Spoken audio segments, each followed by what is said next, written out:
This meeting has been duly,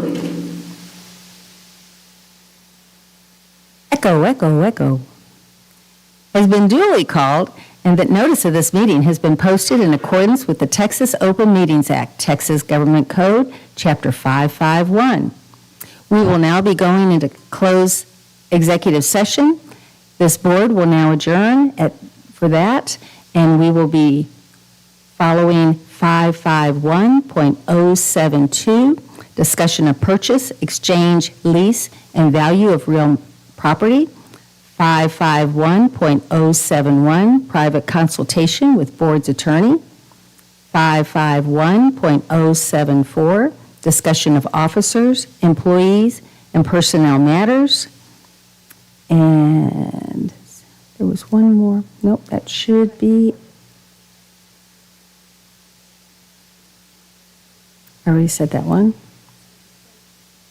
551.076, considering the deployment, specific occasions for, and implementation of security personnel and devices. The time now is 5:01. Thank you.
Hello?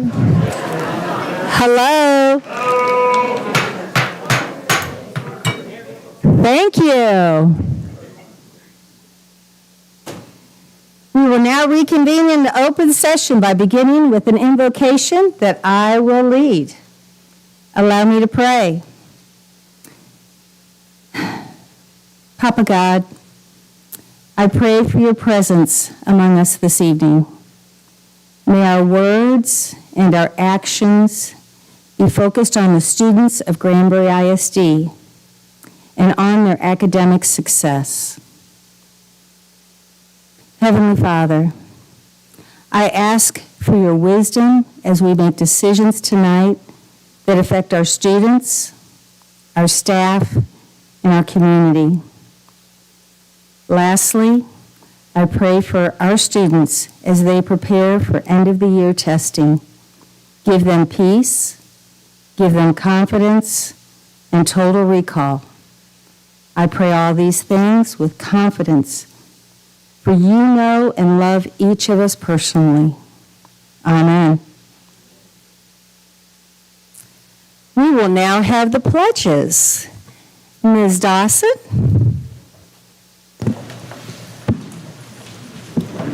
Adjust it. Bring it up higher. Okay, that's good. Don't come over here. Okay. That's good. That's good. Hi, my name is Mrs. Dawson, and I am one of the assistant principals at Acton Elementary. And I have Tanner and Jace Milligan with me tonight. They are a part of our Pirates with Purpose program.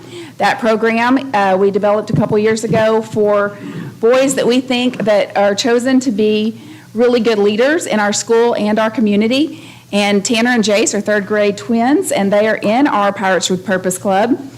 We have a meeting or an activity at least once a month to grow them as leaders and teach them leadership skills like eye contact and shaking hands and all those wonderful things. And they were also chosen this month for Pirate Proud recipients for the month character trait this month of courage. So we are very proud and honored to have them leading us in our pledges. Boys, y'all want to skip back where we can hear you? Yeah. I pledge allegiance to the flag of the United States of America and to the republic for which it stands, one nation under God, indivisible with liberty and justice for all. Honor the Texas flag. I pledge allegiance to the Texas, one state under God, one indivisible.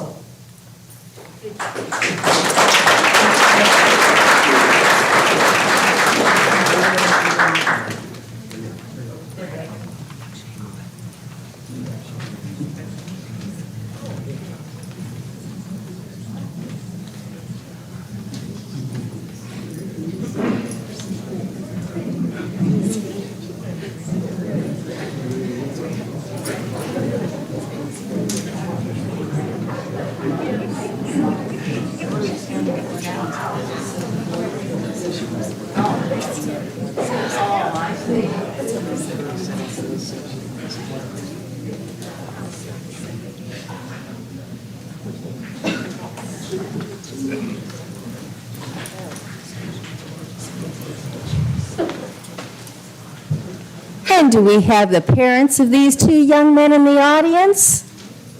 Very good.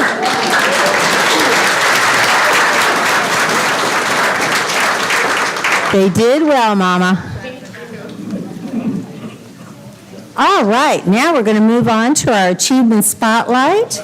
And the first one, FCCLA sponsors Allison Allen and Alyssa Hansen. It's your turn. That's right, it's your turn. Hi, I'm Allison Allen. I teach at Granbury High School, and Family, Career, and Community Leaders of America, you probably knew it back when you were in high school, junior high, used to be called FHA, Future Homemakers of America. Well, we changed in the 90s. We are now with the times. In fact, more than half of our enrollment is boys. So that's pretty exciting. But what we're here for today is to award two students, one of whom is playing baseball, Cole Bradley and Carolina Berry. They have both advanced to nationals after scoring second in the state with a presentation for sports nutrition. And what they had to do was they had to come up with a diet, an exercise plan, a hydration plan. What else do you have to do? Macronutrients, micronutrients, I mean, it's just a whole big thing. And they had to present to 2 different sets of judges so far. They were second in region, second in state, and so we're hoping when we go to nationals in June to San Diego, California, that we'll actually bring home the gold. So.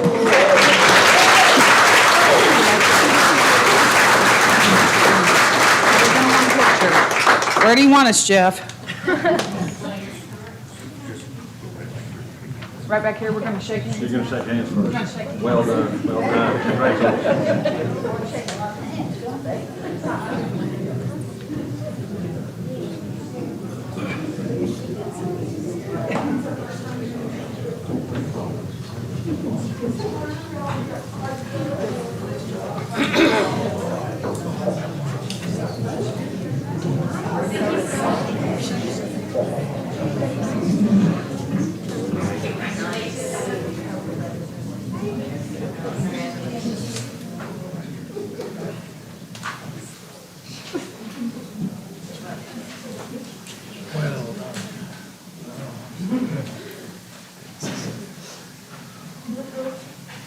And do we have any proud parents of Carolina in the audience?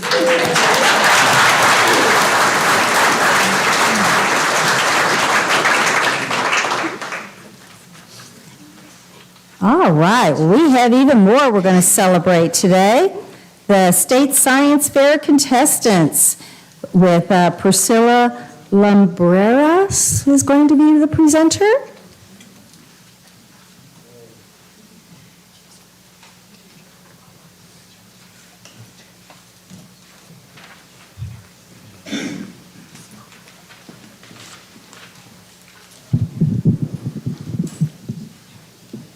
I have to make sure I have everyone.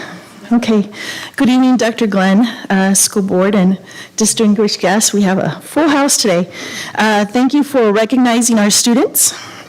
It's been a long year with COVID and everything. It's been kind of crazy, but our little group is growing. This year we tried for the first time to have contestants at the middle school level, and we have 2 contestants from Acton Middle School. And I said, come on, let's try it. Let's see if we can figure out, what the winning, solution is for this. And it looks like we figured out what they were looking for. Placing first is Santiago Lumbreras from Acton Middle School. And he placed first in computer science and 3rd overall. So he had the 3rd best project in the whole Fort Worth region for the middle school division.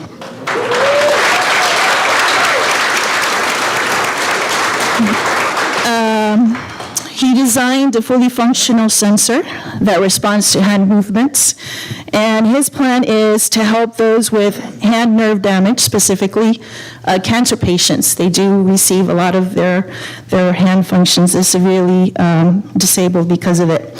Also from AMS, we have Amaris Lumbreras, who placed first in the animal sciences category, and she is the 2nd best overall project in the Fort Worth region.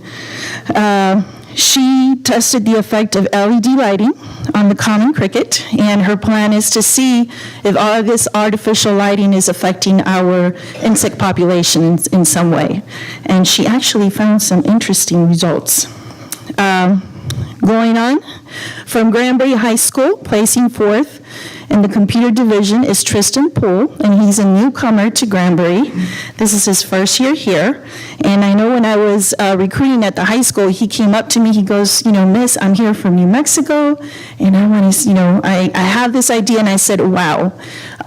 He placed 4th, but I do have to mention that this is probably the most competitive category at any level, and for him to be able to go head-to-head with some of the best in the region was amazing. And for his project, he developed a machine learning model that can predict various aspects of a cancer patient's treatment. He is planning on developing his model with a company named Mercurial AI. And so he's a junior. I'm very excited to have him back as a senior next year and see where we can go with this. Unable to join us, unfortunately, is Scout Skaggs. She's held up, with something else. And she placed first in the environmental engineering category, and she is the 7th best overall. She was an alternate for the International Science and Engineering Fair. And this was 4 years of her developing a bioplastic.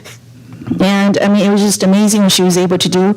I do have to add for Scout and Tristan, they are receiving the Luminant Scholarship for $750 each. Scout being a senior, she has amassed, I believe, $1,500 for her participation and being able to go on to the state science fair for 2 years in a row. I do have to add, I'm very proud of Scout. She has a full scholarship to Purdue University where she plans on studying aerospace engineering. And through these experiences, she was able to kind of find what her craft is and what her passion was for her future. But thank you so much for all your support. Thank you.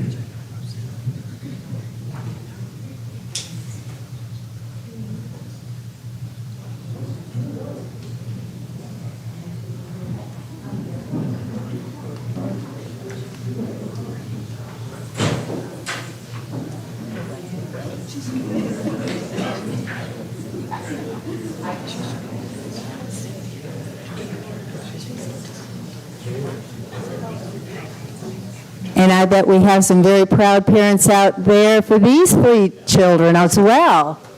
Do we? There we go.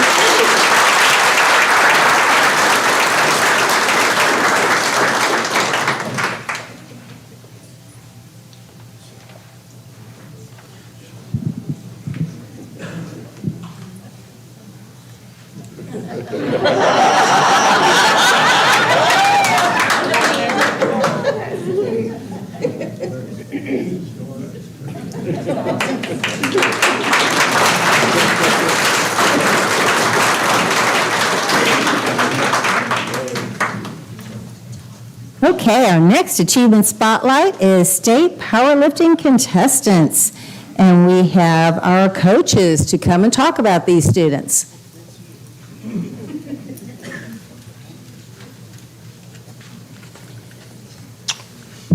I'm Sonny Galindo, head powerlifting coach. I'm followed by Greg Ballou, assistant powerlifting coach, and Leah Haley, assistant powerlifting coach. I want to thank the board, everybody seated here, for your support.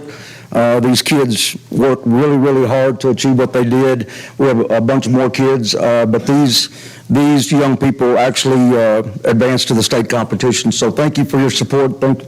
Thanks to the community. You've heard from the brains of the high school. Now we're going to talk about a little muscle. Alex Sutton is a junior. Alex made it to state for the first time, but being a junior, we fully expect higher expectations for next year.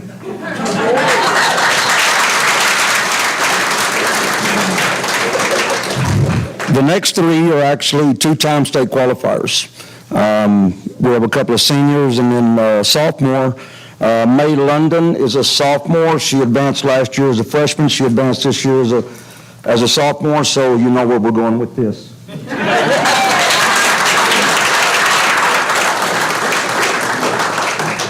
Next 2-time state qualifier, Viviana Sandoval. Vivi's been in the program for 4 years and is one of our true leaders. She leads by example. She's kind of quiet, but that's okay because her work ethic speaks volumes.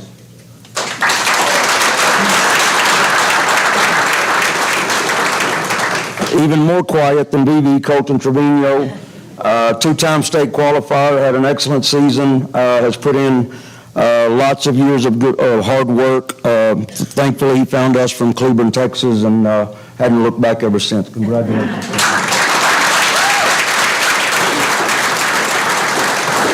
Thank you again. Form a line.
Okay.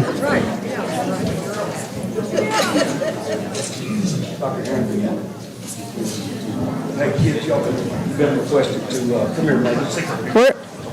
We're going to have this picture taken, and then we're going to have these students tell you how much they lifted. And one of the things the coaches just told us is they bent more than one bar. I want your best squat against that.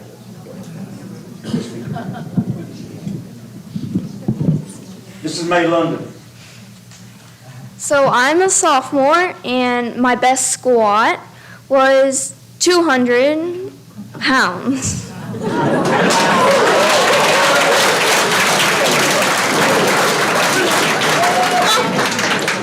My bench press was 105, I believe, and bench press is the most difficult one, I believe, and everybody struggles.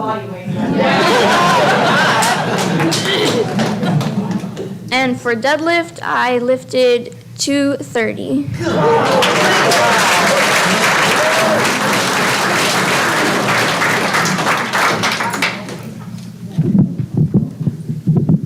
Thank you.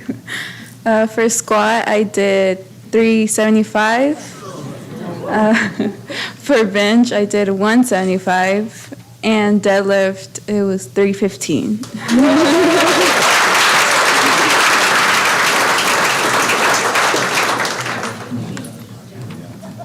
For squat, I did 645. We benched 400, and then deadlifted 545.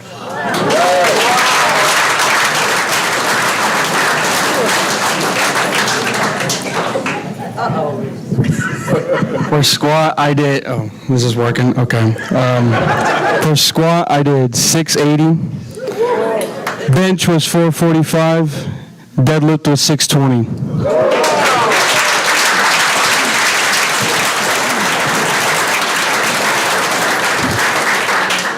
Job, kids.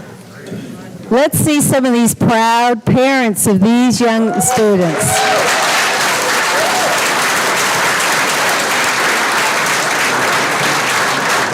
That was a lot of dedication and time. Thank you so much. All right, and our last achievement spotlight is the Lamar Award with Mr. Merritt.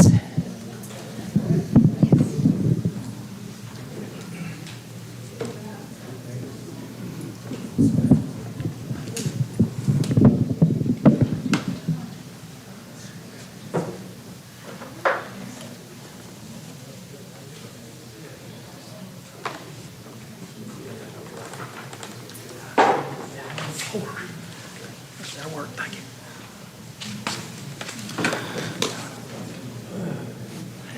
School board members, guests, and special guests, what a pleasure it is for me to be here tonight. My name is Gary Merritt.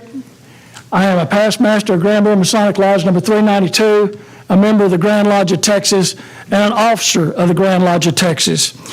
As the lady said, the school board member said about the Lamar Award.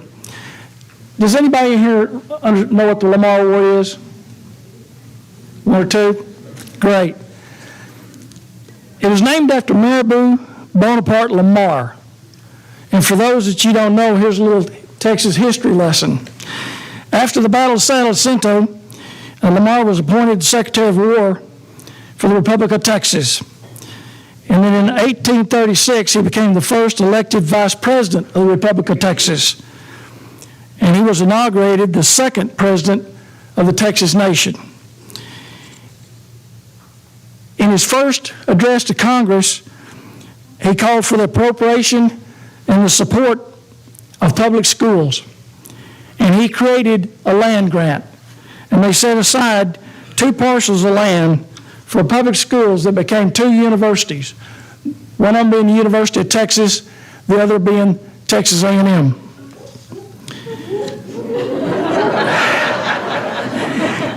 A little proud, I see.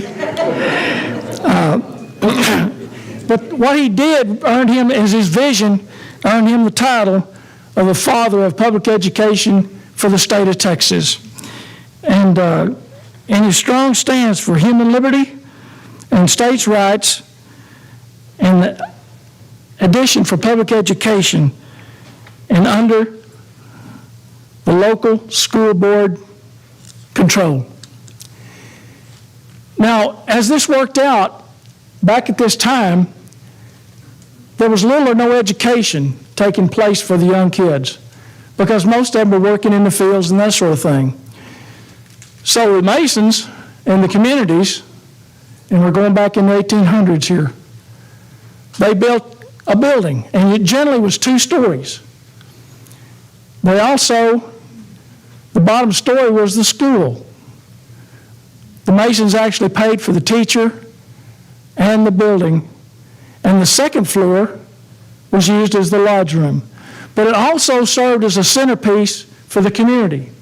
Weddings, socials, and events, because it was, a lot of times it was the main facility and structure for that whole town. The Lamar Award was created by the Grand Lodge of Texas, and the purpose was not just to commemorate Lamar and what he did, but to spotlight somebody that's in the educational industry, teachers, staff, administrative staff, and also students. Now, we understand we've got some great teachers that do a great job, no doubt. We don't dispute that. But what we're after is the teacher that thinks outside the box, does something maybe she's not required to do, takes that student or classroom to a new level. Then we go into the adversity side, that they do this with things that happen. It's life, ladies and gentlemen, things happen. And then for the students, the adversity they may experience through the year, but never taking their eye off the ball, and that is their education. So this award shows this and displays this, and I'm going to go right into it at this time. Like I said, young people who are outstanding achievers, who overcome personal difficulties and hardships, and for those who accept the challenge to excel and help their communities, their state, and make their nation stronger. And that's why I'm pleased tonight to be here to present these awards. My first award goes to a student who's went through some major adversity this year. Her emphasis is on voluntary work, personal accomplishments, citizenship and overcoming handicaps, and academic achievement. She is on the cross-country team, the swim team, and is an officer of the medical team at GHS. She has maintained several academic experiences while she's been taking care of things this year. And she's also been a major support system for her little brother. It's been a struggle for her this year, but with her accomplishments tonight, she is my first recipient of the Lamar Award. Can I have, please, Emily Dolan come forward?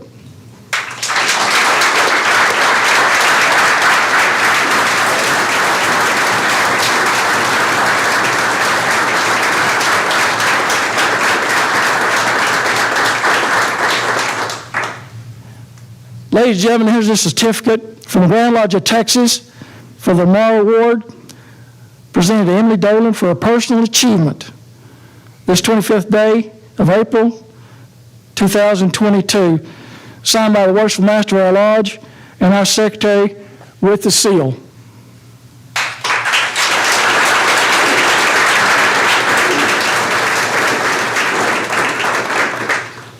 Next, ladies and gentlemen, I have the actual Lamar Award, the medallion. It has his bust on the front with the information, but more importantly, it has Emily's name on the back. I present that to her at this time.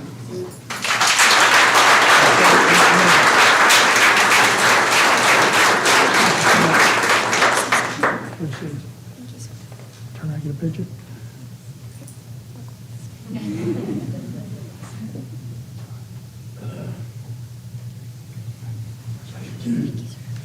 Here's the deal. So Emily.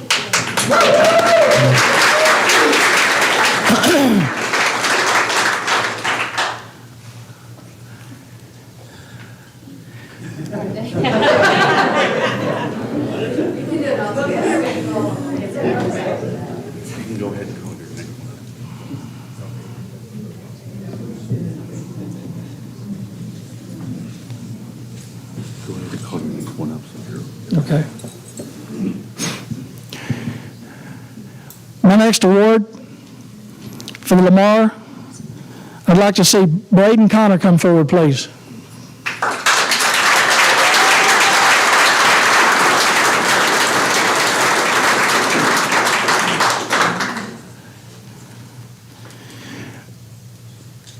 Braden's had to go down a rough road this year, and life's been a struggle for this young man.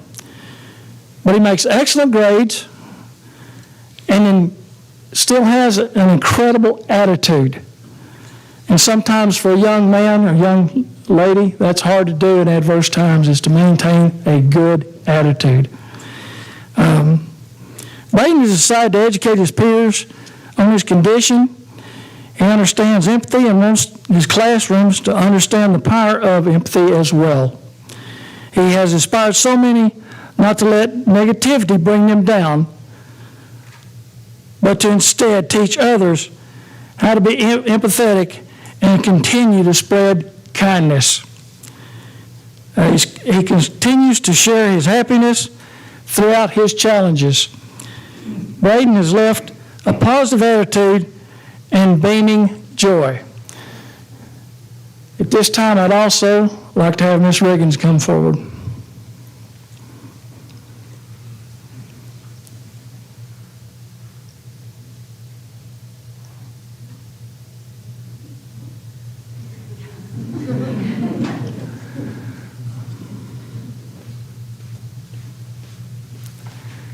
You said Riggins. Miss Jenkins. It's okay. Ladies and gentlemen, the reason I've had this lady step forward tonight, like I say, families go through adversity and hard times sometimes and struggles. My hat goes off to this lady as well and her family. She has just proceeded and got through 19 months of COVID and went the whole 9 yards to be here with us tonight.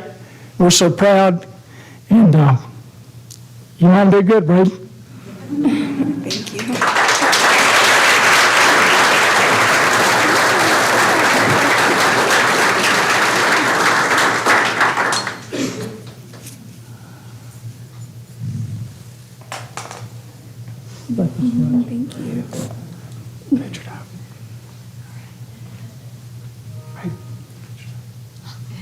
Thank you.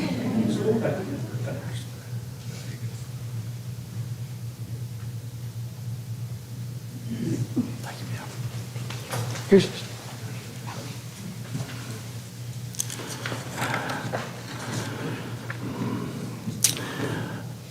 my next one is to a young lady.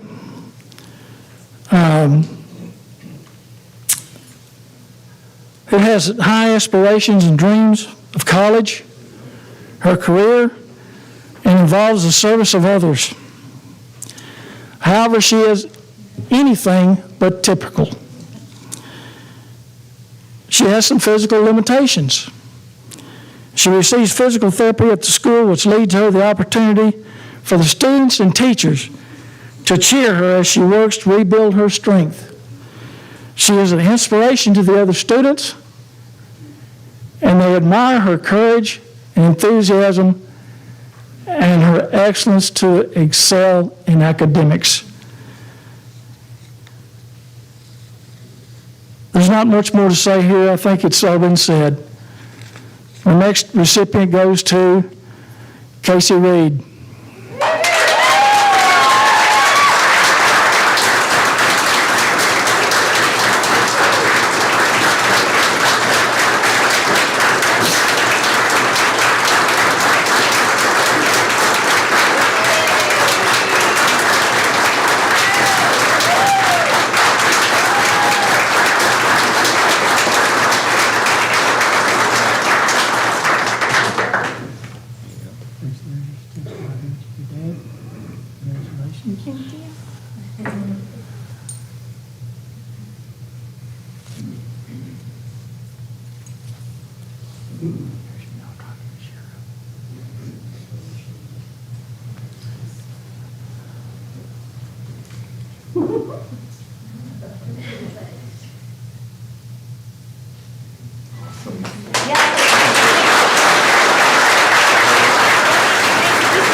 Oh, awesome.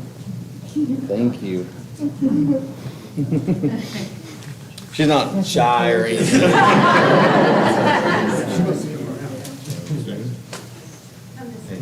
Casey, come this way, Betty. There we go. There we go.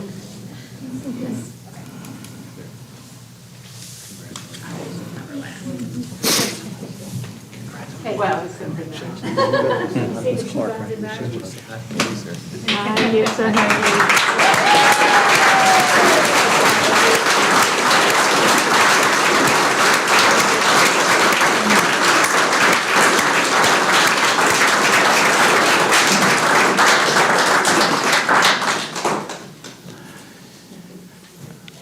I had one more recipient here tonight, and she is a teacher, but she cannot be here tonight. She's in Atlanta with one of her students, and she's taking care of the things that she should be taking care of by supporting that student in that competition. And that's Kaylee Peterson. And I'll be going to the high school to present her personally, and Mr. Mitchell's going to take care of that for me, and we're going to take care of that. Ladies and gentlemen, I've done this for quite some time. And every year, we get the applicants, and what they do is they tattletale on each other. Because the teachers, and they don't like to beat their own drum. But believe me, others do it, they tattle on them, and we get the information. So I like to come and beat the drum for those that have not been doing it, and giving them the recognition they deserve. School board members, Granbury Lodge, thank y'all so much for us be here. Visitors, guests, see you next year.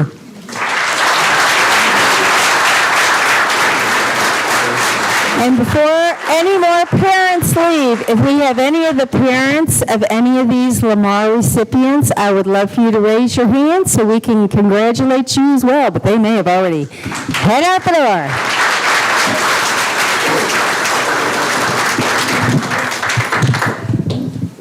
Madam President, Yes, ma'am? I move that we change the order of the board agenda and move 9A, Superintendent's Report, to the next board issue. Do I have a second on that or any discussion? I'll second. Thank you. Motion made by Dr. Harrington, seconded by Ms. Gore. We will now have the superintendent's report. All right. Thank you, Madam President, and appreciate everyone coming out tonight. I'll say that I'm grateful for everyone who's here tonight in support of our district. I know there are many of you here specifically in support of the administration and our teachers, our school board, myself. And I'm also aware there are some here to voice concerns about the decisions made by the district. Regardless, I'm glad you're all here tonight, and specifically to see some of the outstanding kids that we just got the opportunity to recognize. You know, we all see the world differently, and I think that's a good thing. Opinions don't always align. And I can tell you that I don't have to agree with you to like you or respect you.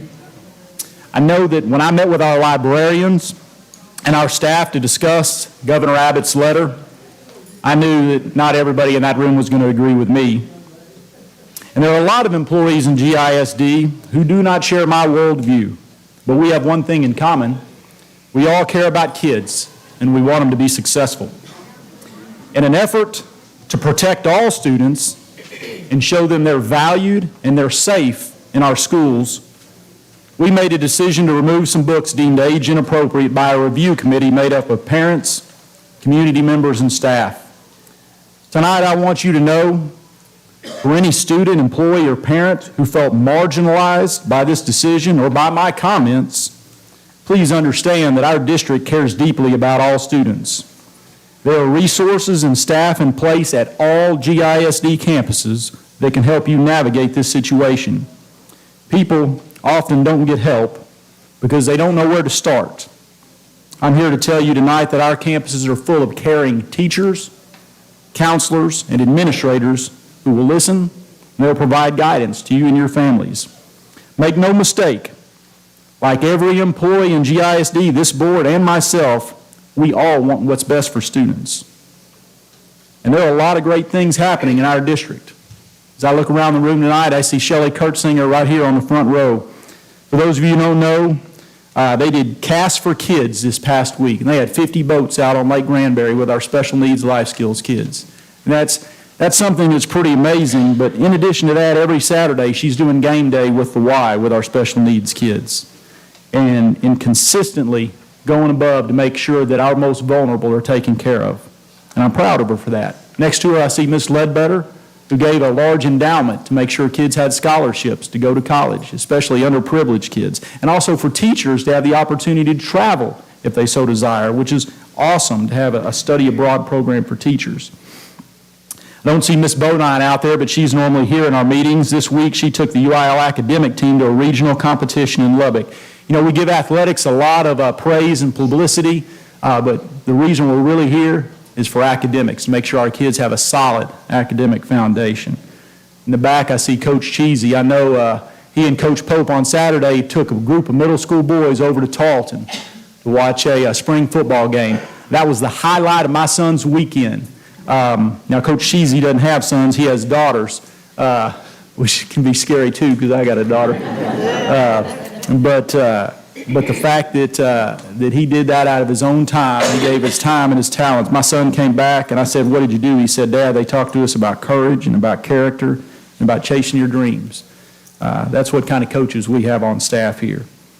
I saw a picture that Jeff Metter posted today at GMS showing our ropes course had been installed. Out in the audience, I see Stacy Mitchell, who's president of our Education Foundation. This year, over $100,000 will have been donated in to different programs, including that ropes course at GMS, which Tammy Clark and Dr. Smith in the back advocated for. But programs like that are good for kids. In addition, Miss Jumper, who I don't see here tonight, Pirates Robotics, they'll be headed to the World Championships. Coach Epler's baseball team, he told me today that we're going to finish either second overall or second to last. So he's got a big gap in what's going to happen, but he is making a run for the playoffs. Margaret Rodriguez, who's our principal of STARS, back there getting ready for another 30 graduates or more out of STARS this year. And as you guys know, that is certainly a mission field for us. And then earlier today, I saw where Jimmy Dawson sent out an email to all district staff about a field day. All of our elementaries are getting together to compete against each other for field day. But the most important thing to Jimmy Dawson was to make sure we don't have a workman's comp issue with field day, so he made sure our principals were aware. And I tell you that, say, the list of accomplishments for our staff and kids goes on and on. It's just that time of year. And certainly you'll want to check your emails to see what's coming up for us. But this week we're going to begin STAR testing. And, that always puts a lot of pressure on students and on staff. And let me just say this, that since June of 2020, we have been back up at work with in-person instruction. The governor shut us down in the spring of 2020. As soon as we could come back with summer school, we did. We did pivot to virtual instruction for a while. We realized it didn't work. We quickly pivoted away. We worked hard to stay open. And then since this year began, House Bill 4545 required additional accelerated instruction for our kids. And in addition to that, in the reading academies and the extra time required of our teachers, they didn't complain. They just continued to put their heads down and work hard for our kids because they know it's important and they know our kids fell behind due to COVID. I want you to know, because there's so many in the audience tonight, that our principals and teachers have been nothing short of amazing over the last 2 years. But like many superintendents across the state of Texas and in the nation, I can tell you that our staff is burning out because they've been working hard and they've been taking a lot of criticism, just trying to do what's right for kids. And with so many here in the audience, I'd be remiss if I didn't tell you that if you see a teacher or a paraprofessional or a campus secretary or a bus driver or a custodian or a cafeteria or a principal who works for this district, stop and tell them thank you, because they have carried a yeoman's load over the last 2 years, and we are blessed to have each and every one of them. In short, they're rock stars, Madam President, and that's all I have in my report tonight.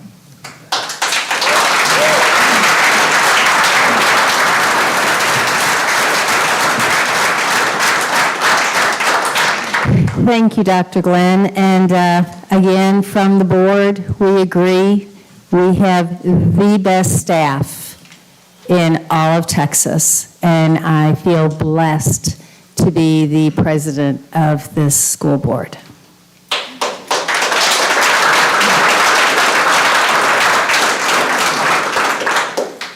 We will now go into open forum with the public comments. We have 23 tonight. We are going to limit it to 3 minutes per speaker. All speakers have completed a form and handed it in to Mr. Jones. The board will not be able to answer questions from the speaker or discuss whatever they're talking about. I do ask the audience to please respect each speaker, and we will begin now. And our first up is going to be Mr. Whidden, Mr. Robert Whidden, and please forgive me if I don't pronounce names properly. That's pretty good. And we do have Mr. Moore. He's going to be keeping time for us, and he will let you know when you're done. If I go over 1 minute, something's wrong. Okay.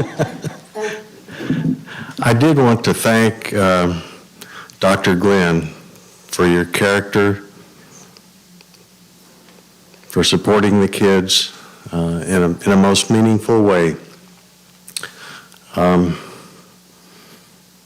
There's a famous quote of J. Edgar Hoover. He said, in your life you'll have friends and you'll be admired by those friends, but you'll be distinguished by your enemies. And Hoover said, I've been very distinguished. And I want to say,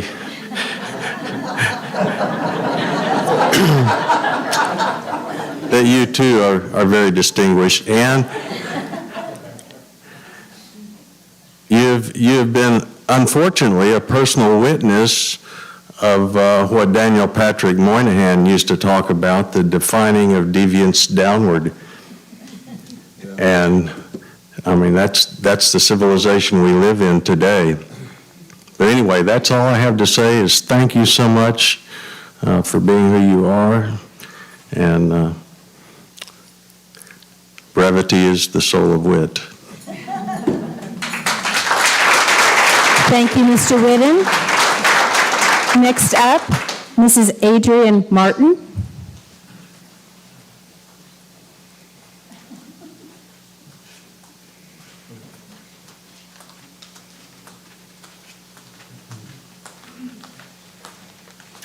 Hello, my name is Adrienne Martin. I'm the chair of the Democratic Party in Hood County. That being said, I'm speaking on my behalf.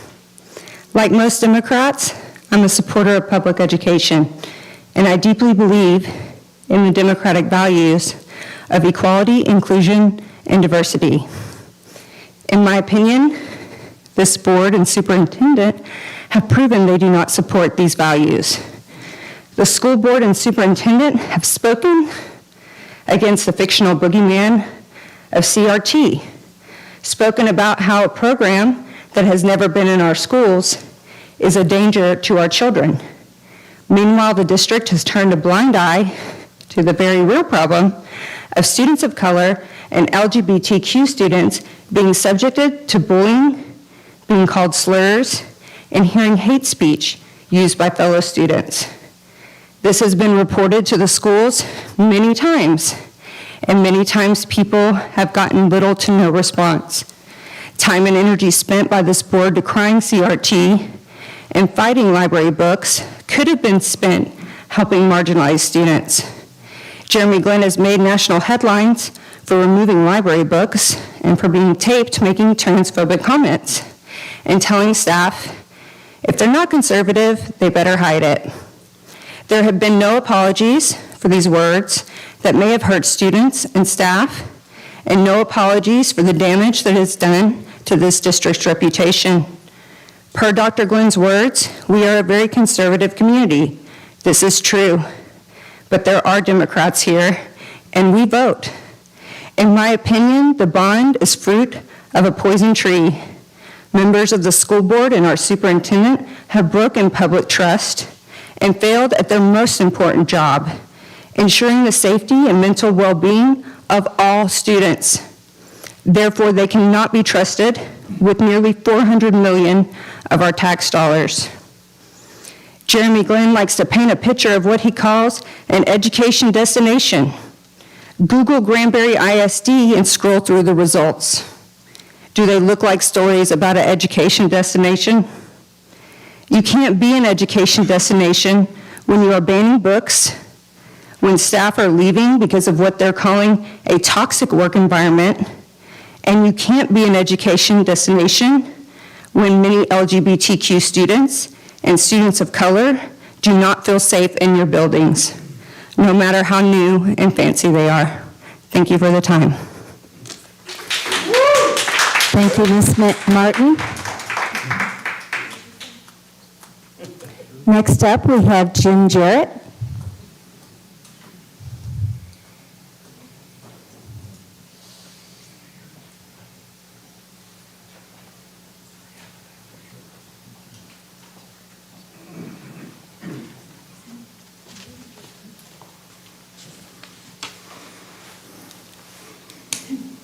Thank you. My name is Jim Jarrett. My address is 3315 Glen Rose Highway here in Granbury, Texas. And I'm here tonight as an individual who wishes to speak favorably about GISD and all those involved who make this a great institution. Some things about me first. Graduated from Austin College in Sherman, Texas with a degree in English and a teaching certificate. I currently serve on the Board of Trustees at Austin College, and my sister is the Dean of the College of Wayland Baptist in Lubbock, Texas. And I say this only so that you know that I'm not a stranger to the education process. Some background for my remarks. Over the weekend, I had the opportunity to engage in conversation with a new Granbury resident. She informed me that her family had moved to Granbury so their children could go to Granbury schools. When I asked, how many children do you have? She replied, none yet, but when we get some, we want them to go to Granbury schools. Another quick note. Austin College recruits students from Granbury ISD. This recruiting effort has been going on for at least the past 5 years, and Granbury is the smallest city, and the Granbury ISD is the smallest ISD that Austin College visits. The others are all in major metropolitan areas across the state and around the United States. Austin College goes where they know they will find students who will successfully complete their college degree and give back to society in their chosen field of study. They don't waste their time. They know what's here. So as Austin College and many others recruited Granbury ISD because of the quality and the capabilities of the students. So from preconception to post-graduation, it is obvious to me that the Granbury ISD has a very positive reputation, and reputations are earned. In this case, the reputation has been earned over years and positively reinforced over the past few years. It's reinforced by the excellence of the students, the positive involvement of the parents, the resourcefulness and competence of the staff and administration, and most of all, by caring and dedicated teachers, coaches, counselors, and all of those people that you mentioned earlier that we need to say thank you to. And yet, each and every day, this very positive reputation is attacked, and it has to be protected. The leadership of GISD, led by Dr. Glenn, and the school board are the protectors. So as an individual and a concerned citizen, I ask that the GISD leadership continue to defend the GISD reputation, but most of all, protect our students and let their successes be the GISD reputation. Thank you. Thank you, Mr. Merritt.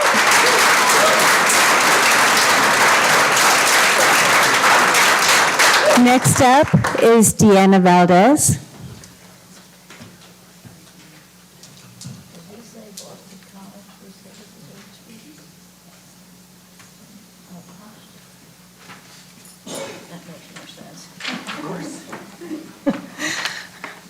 Good evening.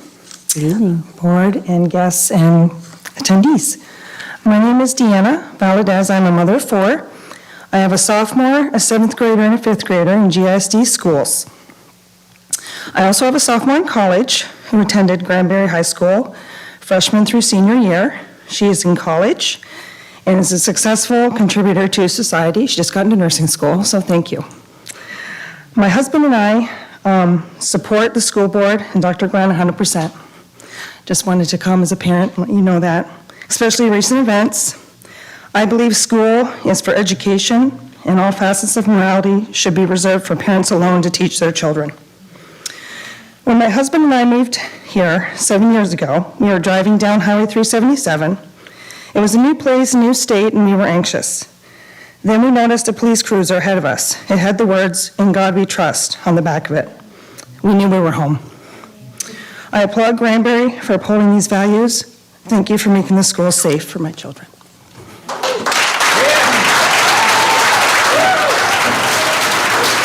Thank you, Ms. Valadez. Next up is Ms. Julia Pinnell.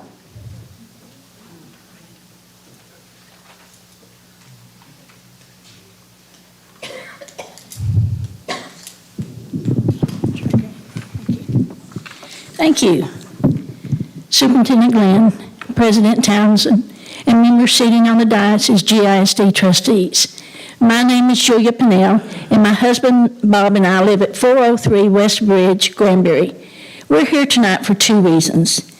I want to encourage everyone to vote yes for the upcoming vote that will allow our schools to grow and be a place that meets the needs of students today, but more so in the future.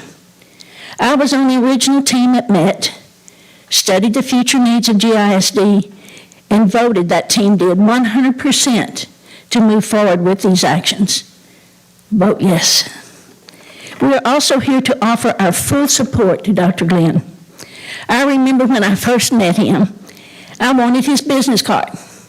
Do you remember this? He gave it to me. I looked on the back as I do, and there was a scripture. I asked him, how can you do that?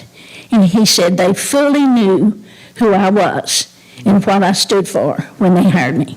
Thank you for being that person. We encourage you as a board to join us in standing fully behind Dr. Glenn in his effort to keep our conservative community morals and characteristics as a part of his efforts as he creates plans for this district. We too believe that there is one male and female gender, and to have books that want to teach a student how to be otherwise is not the educational, academic tool that the majority want in our school library. Yes, as a parent, you have the right to use the free services of the public library to offer such books for your children, but not in our school libraries. In working with several members of the City Council on a controversial topic, we also embraced a statement that brings truth and open doors for interested in learning, and it certainly can be used here tonight. Do the best for the most. And in this case, we join and applaud your actions as superintendent toward what books in the library, what they are, what academics should be offered to our students. We applaud how you expect the best from your staff, your teachers, but most of all, you expect the best from yourself. Today, I read a blog comment about stirring the water. Board members, be strong. Stir the water. Stand firm and not let the few challenge and win. Remember to vote and do what is best for the most. Thank you. Thank you, Ms. Pennell.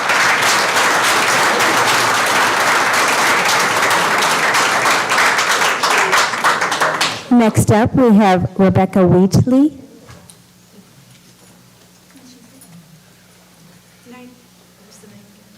Rebecca Wheatley. Hi, I'm Rebecca Wheatley. I live at 203 Casas del Sur Street. First of all, I'd like to say thank you to Dr. Glenn. I think you're doing a fabulous job, and also to the board for your service.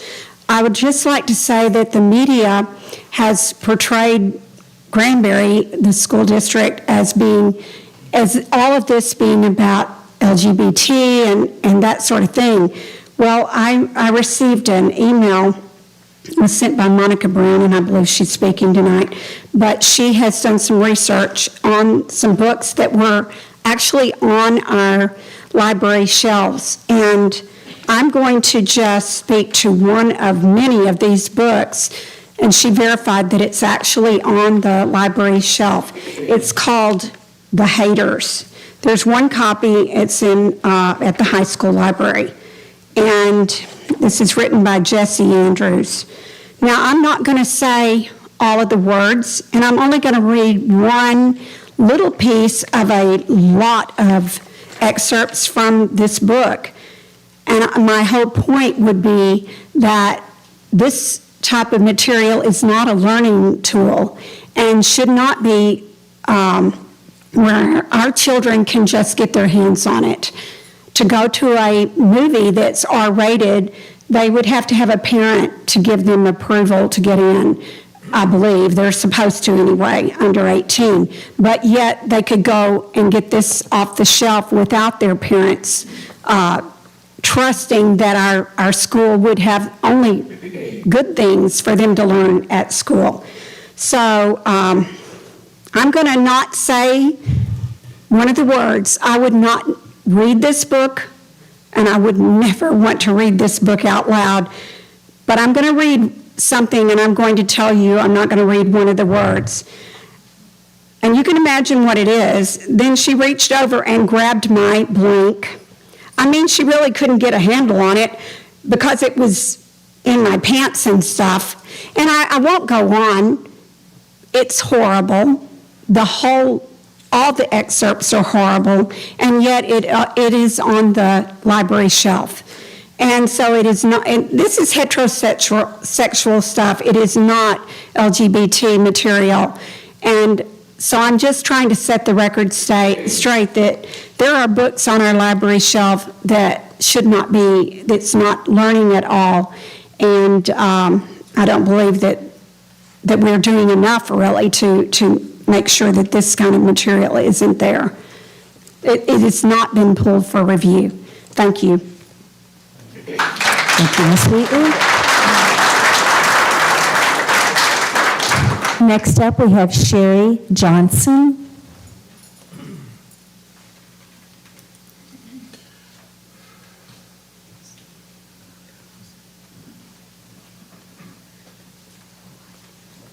Good evening. Hello. This is a little scary. Okay. All right. My name is Sherry Johnson. I've lived in Granbury for 10 years. I'm a straight woman, a Christian, a wife, a mom, a grandmother, a retired public school teacher, and guess what? I'm a Democrat. But that still doesn't make me a bad person. This is how I feel about book banning. We should not be wasting our time as a school district banning books. I'm concerned for the mental health and well-being of the students and teachers of Granbury ISD. We don't need to give any oxygen to these bad faith culture war requests. Banning books is antithetical to a well-rounded K-12 education. We live in a cultural moment that is comfortable with suppressing or discouraging speech.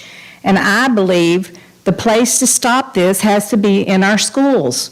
Public schools are incubators of democracy, where we not only prepare our children for the world, but also to be independent thinkers that will challenge or preserve institutions for the betterment of our country. Our school board trustees need to be comfortable calling out these culture war attacks for what they really are: a manufactured moral panic that is part of a larger effort to dismantle our public schools. If we try to play both sides of this issue and give anyone the idea that it is socially acceptable to ban books or conversations, then we're dangerously close to a 1984 dystopia, which, by the way, is a book that was banned in the past. Let's focus on the issues that really matter in our district. No one should feel comfortable, in my opinion, about banning books. Thank you. Thank you, Ms. Johnson. Next up, we have Kelly Ford.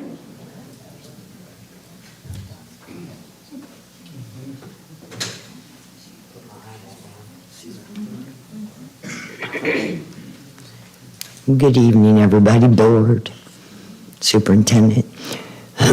Dr. Glenn, I'd like you to hear it straight from me. I stand with you on the biological fact, the science, that there are girls and there are boys. The emotional constructs created are another matter, and those matters belong at home, not in public school. That's not banning books, but ensuring that appropriate books are in our school libraries and classrooms. That's the school board's job, and I stand with you. Thank you. Thank you, Ms. Ford.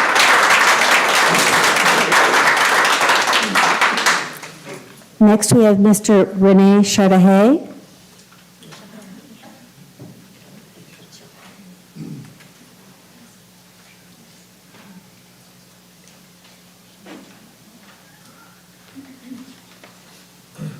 These speakers before me are too eloquent. Three things I would like to say tonight. And I've gotten to know some of the trustees in personal relationships, and Jeremy, I'm getting to know you a little bit too. First, I want to thank you guys, all of y'all, for standing strong and being honest and being a broker, an honest broker in this. That those that don't agree with you, you'll listen to and you'll talk to. But don't take pot shots from people who are hiding out in the hedges. I just want to encourage you to stand strong. The second thing I want to say about these books are a trivial matter. I'm in agreement with y'all, but it's a trivial matter in a larger war that we're in. And I found out yesterday, I did not know this, and I don't know if y'all do, and this is from the American Academy of Pediatrics.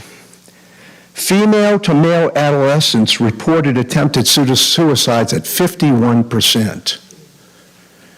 Adolescents who identified as not exclusively male or female, 42%. The battle we're in is for the lives of our children. It's not about just right and wrong or rights. This is about their lives. And I'm going to encourage y'all to hold strong.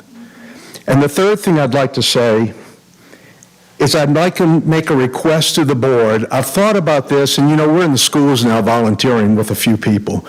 I'm looking for all these people to come volunteer with me.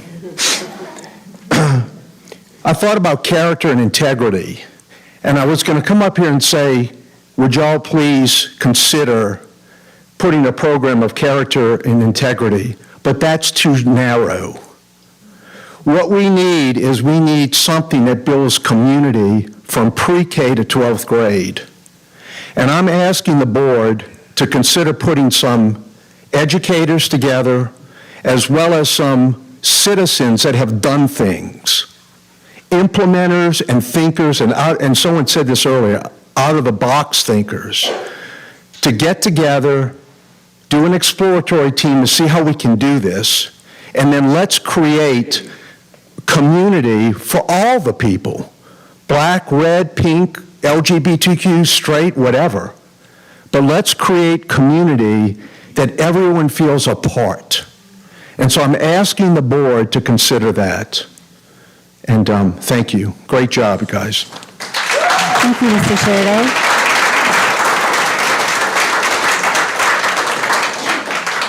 Next, we have Mr. Fred Orcutt.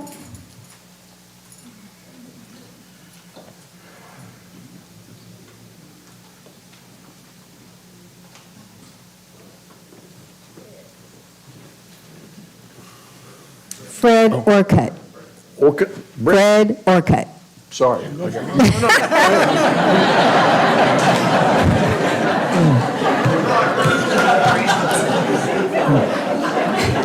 don't know why he'd want to be me.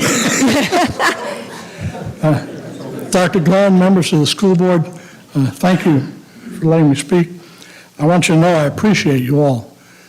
You all do a fine job, and I'm here to support that. I'm here to talk about the book issue. I've not been deeply involved, haven't been involved hardly at all with it, but I have some thoughts. A lot of the book issue talks about freedom of speech. That's not what this is about. The Constitution guarantees freedom of speech, freedom of writing. You can write a book, you can speak about anything you want. I don't have to listen, okay? And we as a community, if we choose, don't have to listen. The Constitution doesn't guarantee that I have to listen, that I have to read what you write. The school board and our administrators are obligated to follow the law. And within this, to respond to the mores of our community. No one can seriously argue that Granbury or Hood County is not a conservative community. We definitely are. We do not want these immoral books and materials in our school. Their purpose is not to teach learning. Their purpose is to teach ideology. Accordingly, in response to this community's mores, GISD is under no obligation to allow any immoral material in our school libraries. Thank you very much. Thank you, Mr. Orcutt.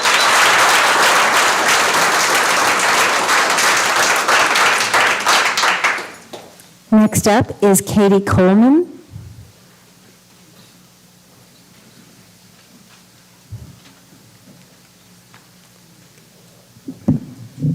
Can everybody hear me okay?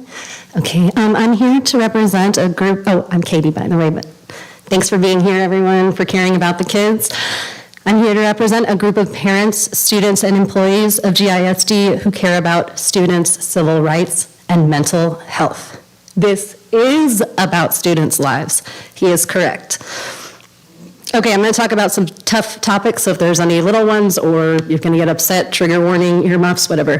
Granbury ISD violated students' civil rights when they ordered the removal and investigation of books about gay people, trans people, brown people, black people, and displaced people. Y'all can talk about the law, but it's already federal law that you cannot discriminate against gay people. It's federal law. You cannot discriminate against gay people. You broke the law when you took the books off the shelf. I want to say thank you to the members of Stacey Brown's committee who read all of those books and voted to put most of the books back. Thank you for making the committee. Thank you for trying to make it diverse. At the end of the day, whoever ordered those books to be boxed up, you broke federal law. No committee, no matter how diverse, can change that. To make matters worse, someone told people at the Hood County Republicans Club, those people are our friends and parents, that the book removal was about porn, making everyone trying to stand up for gay rights and black people look like creeps. Thanks a lot. The definition of porn is material meant to sexually stimulate, and using Krause's list as a guideline and saying it is about pornography is a lie. Here are some statistics. 8.3% of the books on Krause's list are about race and racism, not about sex. And our school's employees are to take these books off the shelves because they are pornographic? I don't know about you, but stories about the racism in our country's history does not sexually stimulate me. 62.4% of the books on Krause's list have characters who identify as gay, lesbian, trans, bisexual, or questioning, like this book. I read this book. The main character's best friend is trans. It's a coming-of-age story. There is no sex in it at all. The main girl has a crush on the main guy. She doesn't even kiss him. She talks to her parents about it. This is a great book. 14.1% of the books are about sex education. Age-appropriate books that talk about sex are not pornographic. Do you want kids to learn about sex in school, where there are professionals who can help them navigate these feelings, or do you want them to learn about it from their friend's YouTube account? Or worse, do you want them to learn about it from their date on prom night? Is that where you want them to learn about sex?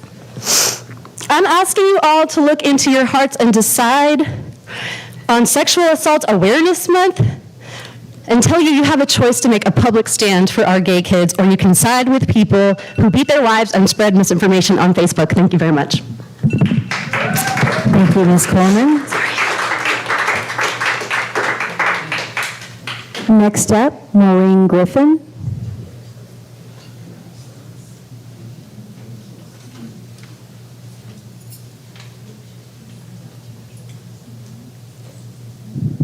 A little bit shorter. Good evening. Thank you, Superintendent, trustees, and administration, and invited guests here this evening. I'm actually speaking on behalf of my daughter, Lou Johns de la Garza, who is a senior at Granbury High School.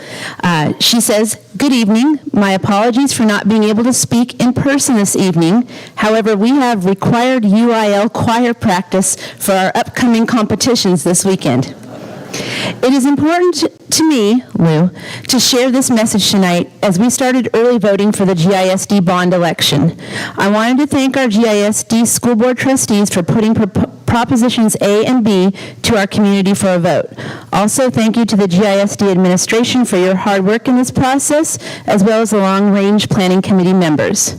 The voters of Hood County have an important decision to make on investing in the lives of our Granbury ISD students. As a graduating senior, I have just a few weeks left at Granbury High School. I have been blessed with so many opportunities in my academics, athletics, and fine arts programs, but tonight I'd like to focus on my journey as a GHS Stowaways drill team member. My freshman year, there were only 8 Stowaways on our team, and we had 3 directors in 1 year. Thankfully, our 3rd director, Shelby Sargent, is still here and doing amazing things at GISD. Last Friday night, if you attended our pirate dance recital in the GHS auditorium, you would have witnessed 175 students dancing their hearts out on stage, from GHS, GMS, and AMS. With now over 200 students in the dance program at all 3 schools, we are bursting at the seams and need space for this continued growth. Why do I share this story? I want to create a visual in voters' minds of what 200 middle school and high school kids dancing looks like on stage and the space they need. Under the district's G2025 plan, it was a goal for every student to be involved in extracurricular or groups. They are doing that, and so we need the space to do it. I'm headed off to Vanderbilt University in the fall, and I'm proud to represent Granbury ISD.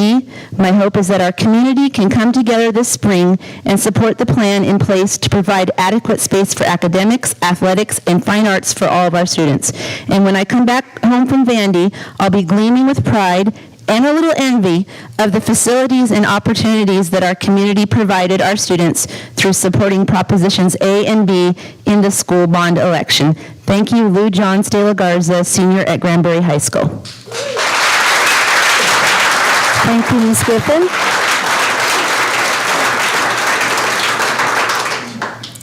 Next up, we have Chris Tackett.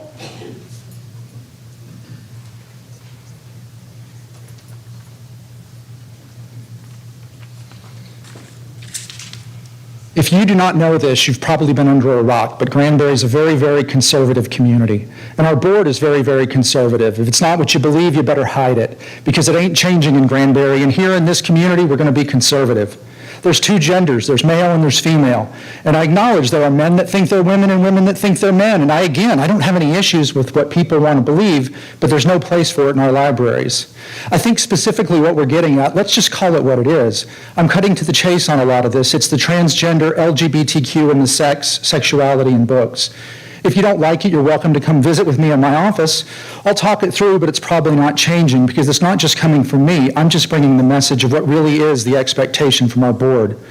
Those are the words of our superintendent on January 10th. How has the district responded? The district is aware of the comments made by the superintendent in an effort to comply with Governor Abbott's request. I and the entire board are behind Dr. Glenn.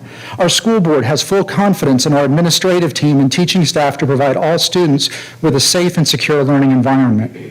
Our district leader was coercing staff to hide it, making homophobic and transphobic comments in a meeting where the mask came off. At the January 24th board meeting, the superintendent told us it wasn't about LGBTQ books, that the people saying that are gaslighters. But in the audio from January 10th, it's very clear what the initial goal was of the book review. It's the transgender, LGBTQ, and the sex, sexuality in books, and there's no place for it in our libraries.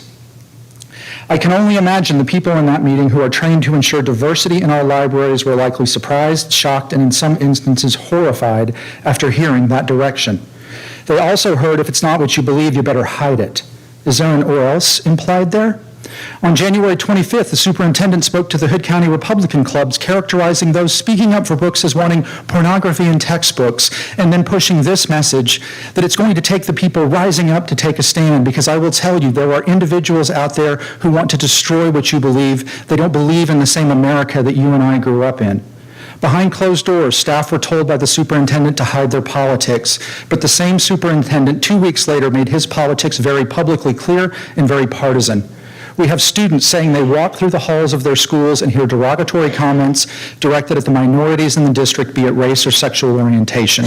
The words of the superintendent only add to marginalizing those kids, and that somehow creates anything but a safe and secure learning environment. But the stance is still, I and the entire board are behind Dr. Glenn.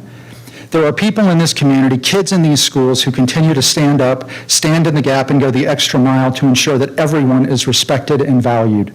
Unfortunately, too many in our community have been silent, perhaps chasing a Taj Mahal, or maybe they really are okay with all of this. For our kids' future, the superintendent should resign, and failing that, the board should remove him.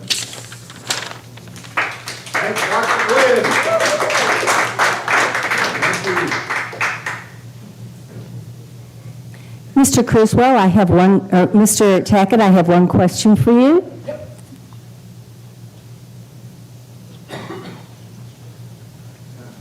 You've spoken several times about the fact that we should remove the superintendent. Mm-hmm. You understand the procedures that need to be done to file such a grievance. Have you done so?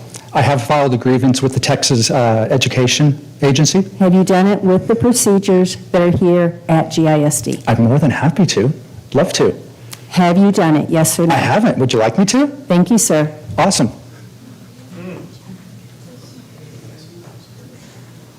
Mr. Criswell.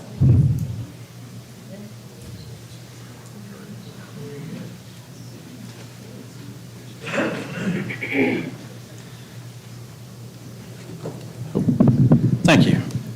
Good evening, everybody. I'll try to be brief, going to try to cover 3 topics. First, on the bond, I was recently made aware through a member of the Granbury 441 PAC, though I understand there is no official connection here, that there are emails dating back to November that implicate coordination with Dr. Glenn, Barbara Townsend, and Mark Jackson. There are still some basic questions that haven't been answered about this bond that haven't been made available the night of the meeting. The night the election was called, there was plenty of stuff that was left unsaid. Now, before I move on, I would like to ask that due to some of the other contents of the agenda, the minutes that are from the 441 PAC, I would like to ask that due to the current ethical mistakes, all subcontractors that donate to the 441 PAC be prohibited by the business, or be prohibited by the district from participating in the bond. Now, as we get ready to go to this election, or to the budget cycle, we do like to talk about how the tax rate continues to drop every year, and that on paper does sound good. But the fact is, since 2016, we've had a 50% increase from $1,400 to $2,166 for your average residential taxes due. With the economy in the shape that it's in, I would like to make sure we're fully considering all the dollars, and, you know, if we can, try not to spend everything on the bond if you do get authorized for the $394 million, which is yet to be seen, which also brings up another point. Again, I still have some heartburn about buying the land for the proposed new high school before the bond is passed, and I believe there are some measures on the agenda tonight that are preempting the passage of this bond. Now, all that aside, I do want to thank each and every one of you for the way you've handled this book stuff. Dr. Glenn, I have tremendous respect for you and the things that you said that day. You know, after hearing that, I actually found myself liking you more, and it was a good thing. And it does take courage, and courage is contagious. And if you've noticed that since this all kicked off in Granbury ISD, there are more districts around the state that have followed suit. TEA, I think, has actually sent out about 4 or 5 of these letters similar to the ones you guys received because, you know, somebody saw, hey, it's okay to do this, so it's spreading other places. So thank you sincerely for that. Please do not shy away from controversy. When you're doing the right thing, you will make enemies. And the last thing, you know, a while back I had started searching on the GISD library index, you know, for different things.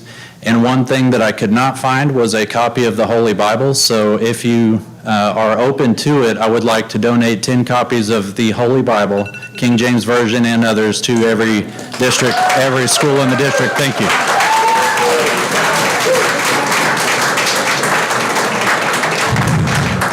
Thank you, Mr. Criswell. Next up, we have Gregory Gifford. Gregory Gifford.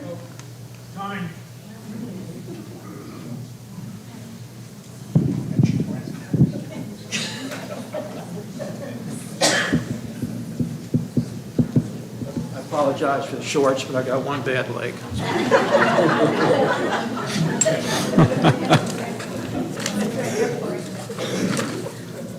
Okay, members of the board, thank you for having open comments. My name is Greg Gifford. I live at 6201 Sonora Drive in D. Cordova Bend Estates, which is part of the GISD. My comments are here to discuss the idea of removing certain books from the school libraries. And I thought, is there any jurisprudence on this issue? And the most important case I could find is called PICO versus the Board of Ed. Board of Ed, Island Trees Union School District in the state of New York. I'll summarize it for you very quickly. The Supreme Court of the United States rejected the board's ability to ban books. Here's the quick facts. Island Tree's Board of Ed was acting contrary to the recommendations of a committee of parents and school staff, and they ordered that certain books be removed from the district's junior and senior high. In support of its actions, the board said such books were, and I want to quote directly here, they're anti-American, anti-Christian, anti-Semitic, and just plain filthy. That was the board's complaint. One of the students named Pico and some of his buddies got together and they brought suit to challenge the board's decision. The board won their first round in the local court. Plaintiffs Pico and others took it to the U.S. Court of Appeals for the Second Circuit up in New York, and the Court of Appeals reversed the decision and said the board had no such authority. The board, in its excitement, petitioned the United States Supreme Court to hear the case. The Supreme Court thought it was so important, they heard the case. Here's the question the Supreme Court framed and then addressed. Did the Board of Education's decision to ban certain books from its junior high and high school libraries based on their content violate the First Amendment's freedom of speech protections? Here's what the Supreme Court came out with in their decision. Yes, it violates freedom of speech. Although school boards have a vested interest in promoting respect for social, moral, and political community values, their discretionary power is secondary to the transcendent imperatives of the First Amendment.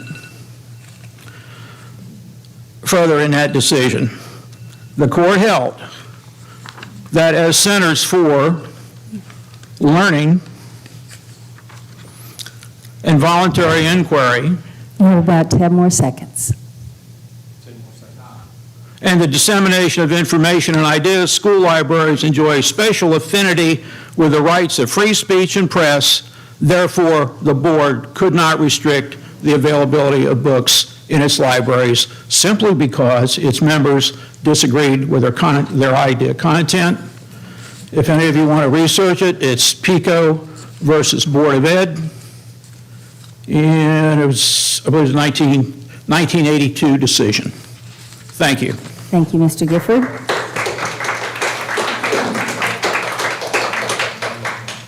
Linda Hassan. Could you pass these out, please? I have these available for the board. I'd like to have had one for every one of you, but I don't have enough ink in my printer.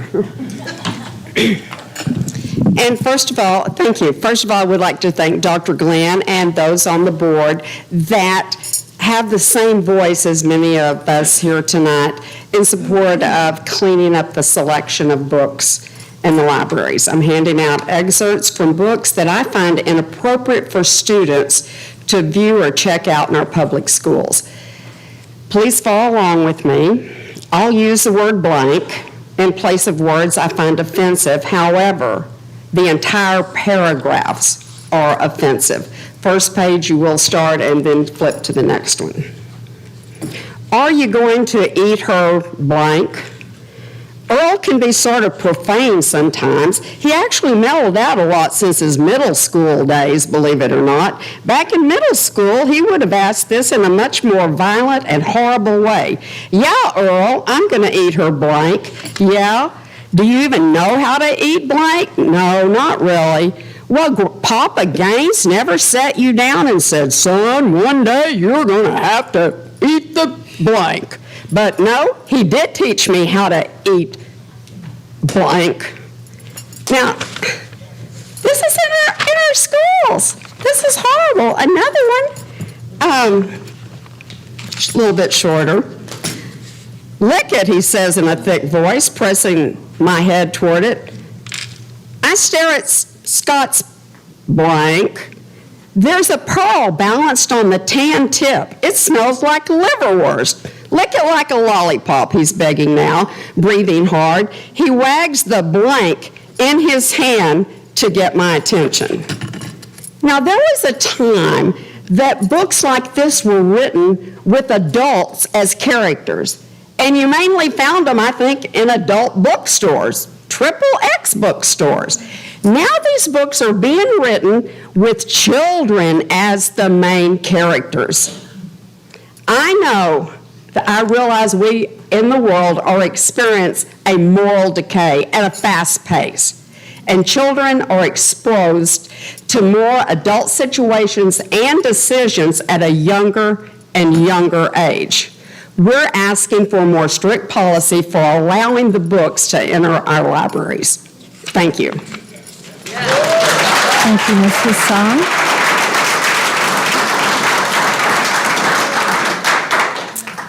Next up, we have Paul Duncan.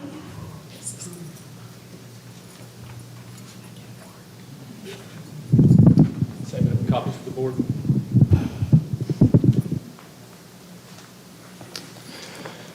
So my name is Paul Duncan. I've lived in Granbury for 17 years. I read 2 of the books that have been approved and returned to the student libraries, read them cover to cover, and these are the 2 that you have reviews on. I read Shout and She Loves Me Not. My personal reviews are attached there in the packet that you have received. I want you to read those. My concern is the persistent pornographic and age-inappropriate content. I won't get to She Loves Me Not, but just to describe the pornography that's there, being drawn to a woman's hard nipples, and the description of a stripper's pole dance, I think would fairly fall into the category of pornographic and age-inappropriate in its content. These books were both approved by the committee and therefore recommended to our children. It's led me to ask an important question. What is the school's philosophy of education regarding sex? Parents and taxpayers are owed a clear explanation of what you are training our children to become. And judging by the approval of these books, GISD has a clear commitment to 2 things. First, GISD is encouraging the use of pornography. Fiction books that describe and celebrate sex acts are pornographic.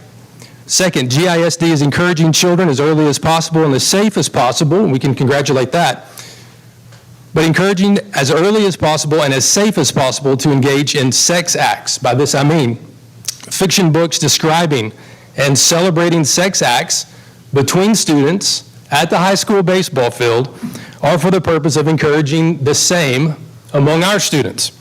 So if GISD is committed to encouraging the use of pornography, and if the school is encouraging our students to engage in sex acts as early and safely as possible, then it is your responsibility as the board to work with Dr. Glenn to state that philosophy publicly, defend this educational commitment, train our teachers accordingly. It is the board's responsibility to work with Dr. Glenn to ensure our children receive a good education and become fruitful citizens. So again, my question, what is the school's philosophy of education regarding sex? The school has one, has a philosophy illustrated by the support of pornographic and age-inappropriate books in our student libraries. If this is where our schools and students are going, then make it public and go for it. If this is not where our schools and students are going, then make it public and make changes. Our students and families deserve to know what you are shaping our children to become. If the school is committed to encouraging pornography and sex acts among our children, then it is Dr. Glenn and the board's responsibility to make sure all our students are safe. I encourage each board member to read Shout by Lori Holtz Anderson. I've given my review of the book addressing the prevalence of forced oral sex, rape, and intercourse among students and educators is the purpose of the book. So my plea is straightforward. Make a plan, communicate the plan, and work the plan. Thank you. Thank you, sir.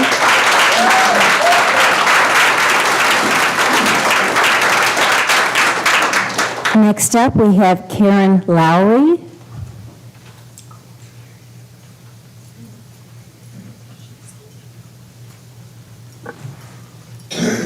More handouts. Dr. Glenn, members of the board, my name, as you just heard, was Karen Lowry. I'm speaking today on an issue of great importance for our children and our community. I speak about sexually explicit and age-inappropriate content of books in the GISD libraries and materials available in the English Lit classes. Each of you have been provided a copy of the TEA letters to Governor Abbott, Governor Abbott's letters, the Penal Code, and copies of the 3 excerpts of the books from the libraries. The TEA letter clearly provides you the authority to act. In part, this letter states, provides for significant local control in how these policies address the selection of instructional resources, including library materials. The TEA model policy also explicitly references the standards regarding inappropriate and harmful content for students as defined by the Texas Penal Code. Governor Abbott states, you have an obligation to Texas parents and students to ensure that no child in Texas is exposed to pornography or other inappropriate content while inside a Texas public school. The parents, grandparents, and residents of Hood County need to have confidence that our tax dollars are not being used for sexually explicit, age-inappropriate books in our school libraries. Will you agree to abide by the TEA and Governor Abbott's letters and implement new procedures and processes to vet books before being allowed to enter GISD before the 22-23 school year? I was privileged to sit on the book review committee. I had firsthand knowledge of the poorly designed process used to vet the list of 133 books. In addition, it was discovered after the vetting process began, newly sexually explicit, age-inappropriate books were being added into the library. This indicates that the process for approving books before being placed in our school system is deeply flawed and does need to conform to the procedures outlined by the governor and the TEA.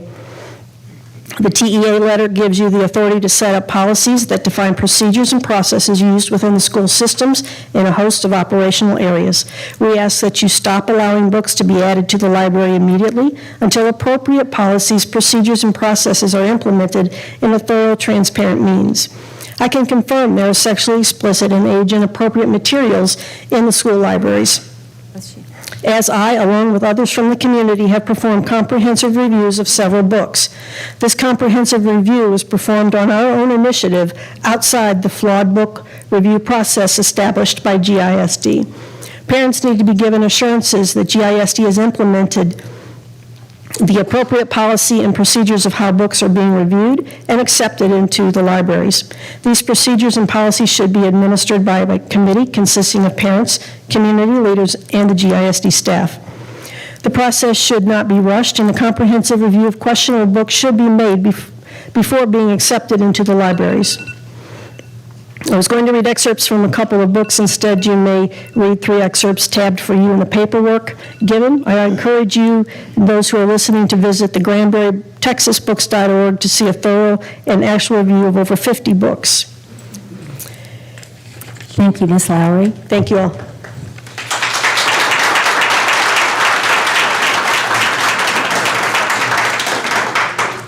Now, Mr. Brent Northcutt.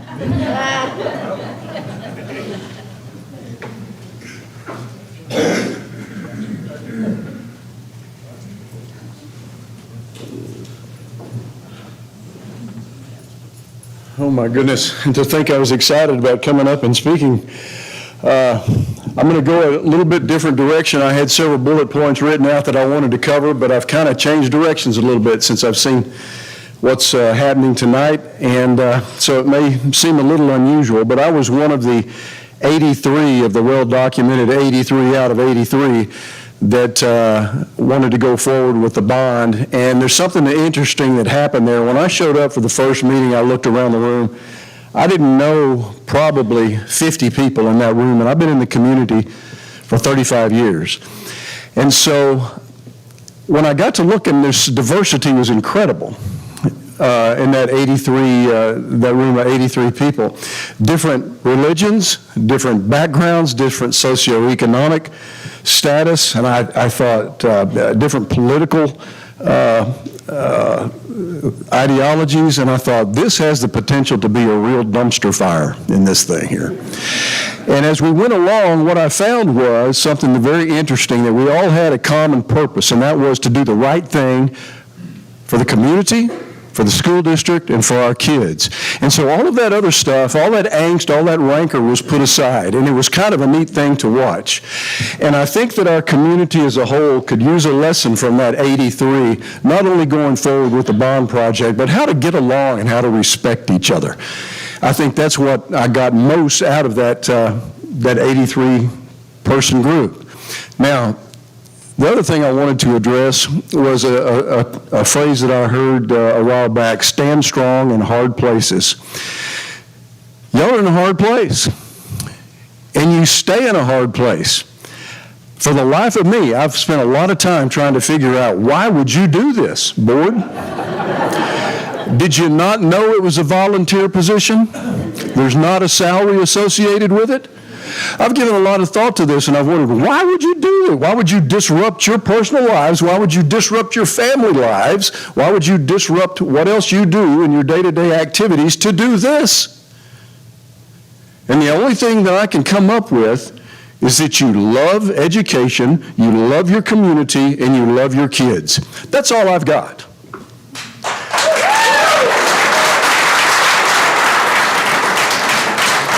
Stand strong in hard places. You've committed to do that.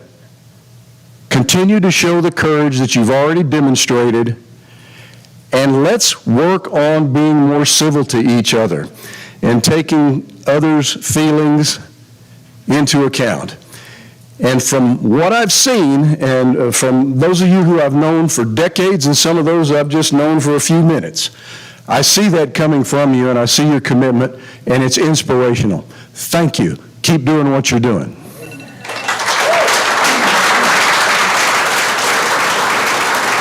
Thank you, Mr. Northcutt. Next up is Mary Cardon.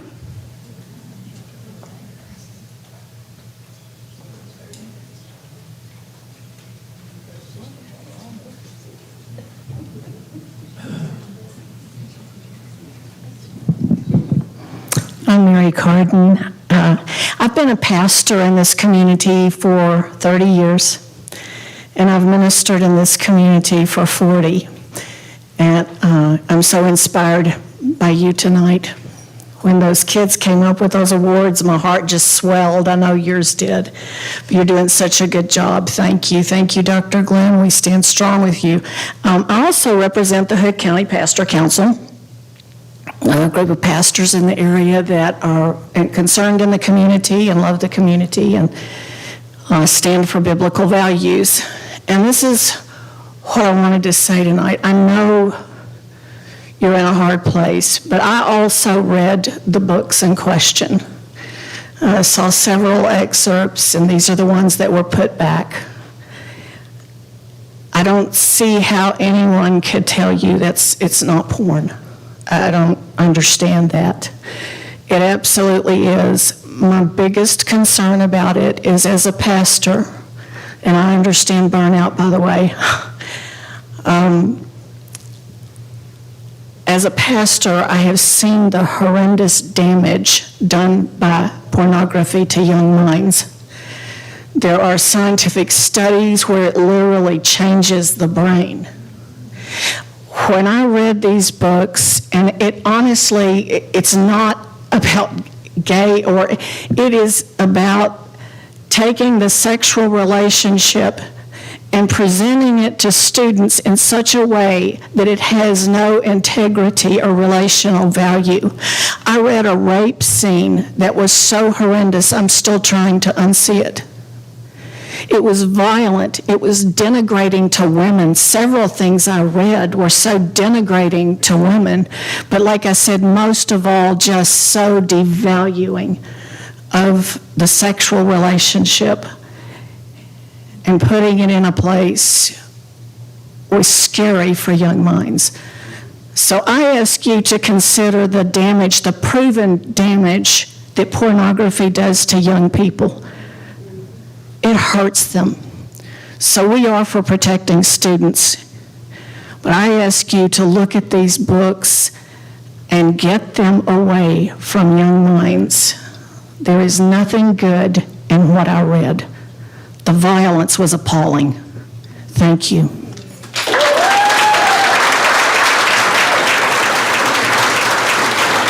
Thank you, Ms. Cardon.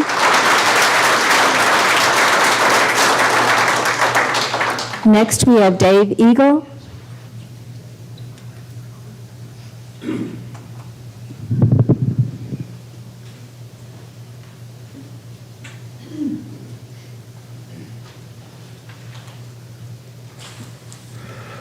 My name's Dave Eagle. I live at 2615 Hillside, believe it or not.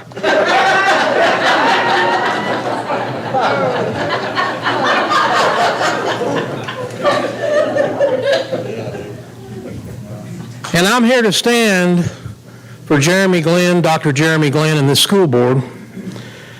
Dr. Glenn, you're a good guy. You and I have gotten to know each other over the months, and I believe that Dr. Jeremy Glenn reflects the majority of the values of this community. Dr. Glenn and I do not always agree.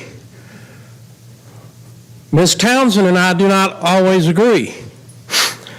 But we can acknowledge our disagreement, and we could move past the one or two issues that we disagree on. And we want to do what's best for our children. And in my case, my grandkids, and their future, because the kids represent the future of this county, this city, this state, and this nation. So why do we do this?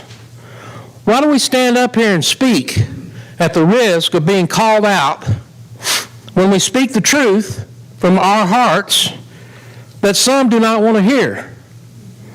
I will tell you why I do this. I'm here for my two grandkids. They are my legacy. And I'm also here for your kids.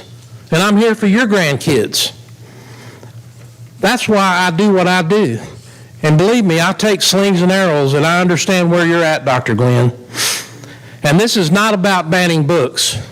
I heard somebody quote the Pico case. I wasn't planning on doing a case law study tonight, but the Pico case is a 1982 case that was trumped by a 2006 case of the American Library Association about inappropriate material.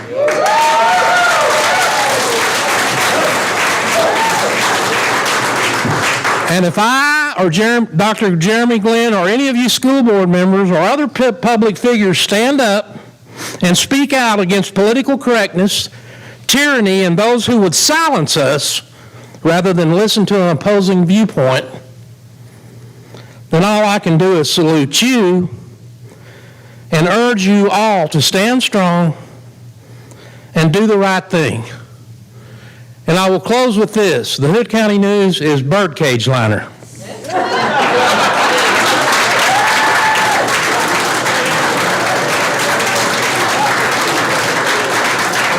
Thank you, Mr. Eagle. And next up, we have Monica Brown.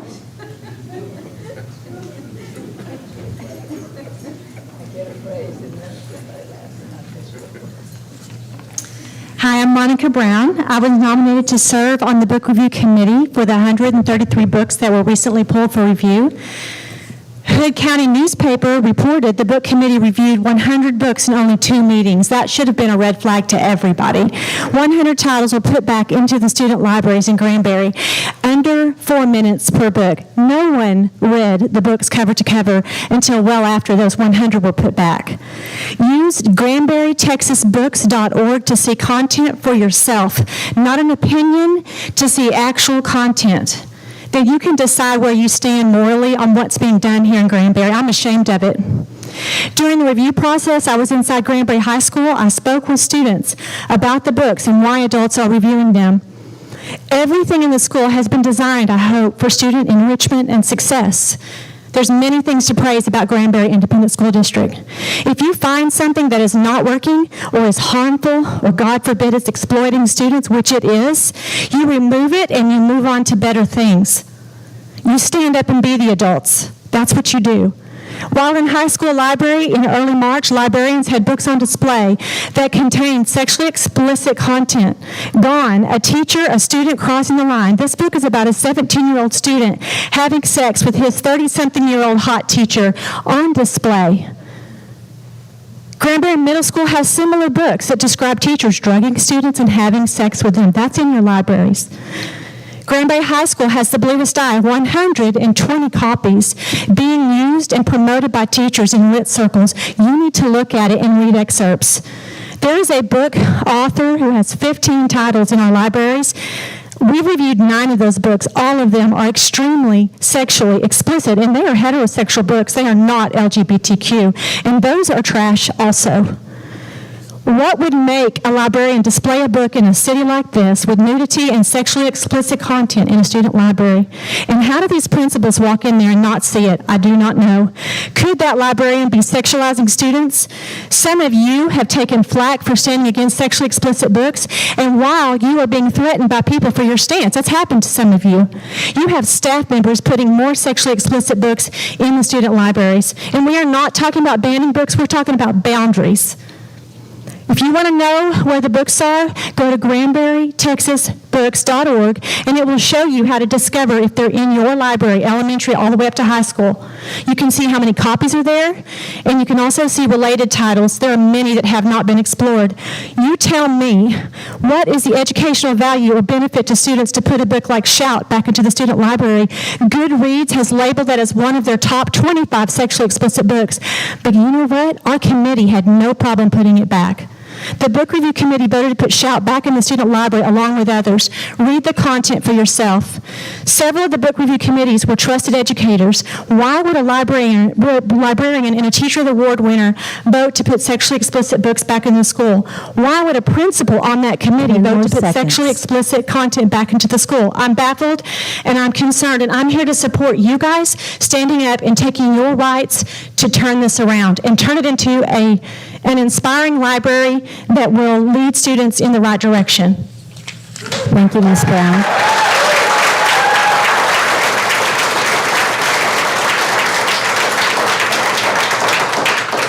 Greg Harrell.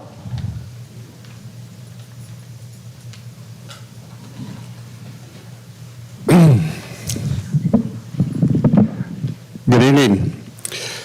And thank you for the graciousness of not making me follow Dave Eagle, attorney and politician. So I appreciate that. I'm here to support each of you as board members of the Granbury Independent School District. I'm here to support you, Dr. Glenn, as superintendent of the school district. I want to begin by saying, or asking a question, really, and the question is not only directed at each of you, but also at all of us that are out here in this room and even in the community. And that question is this: is there anything wrong with anything? Is there anything wrong with anything? Well, clearly, it's a rhetorical question, and the answer is truly, well, yeah, there is. And so then the question has to become, okay, if there is something wrong with some things, then who gets to decide? Well, you answered the question in your opening prayer, President Townsend. You all here reflect the community. You reflect the community. The community gets to decide that there are indeed some things that are wrong. And so that's your charge. You reflect the community. You reflect who all of us are. Now, that doesn't mean that we all agree, but when, Dr. Glenn, when you made the mention that we live in a conservative community, all you were doing was simply acknowledging where we live. That's it. And I back you for that. I appreciate the fact that you recognize that. Now, I want to close by paraphrasing a man named G.K. Chesterton. And he lived in the early 20th century. He was a writer and a philosopher. My paraphrase is simply this: here's what he said: before you remove a fence, please take a moment to stop and think about why that fence was put there in the first place. Simple, simple. Now, I'm a rancher. We have a ranch down in the hill country, and I have my cows underneath a high fence, And when they're there, I'm very comfortable with where they're at. I know that they're protected. I know that the bull that is in that high fence is not going to get out and wreak havoc amongst my neighbors. Conversely, I know when they're under the high fence that they're protected from predators. So it works both ways. The fence is a good thing. You all are fence minders, and we appreciate everything you do. Do your job. Thank you. Thank you, sir.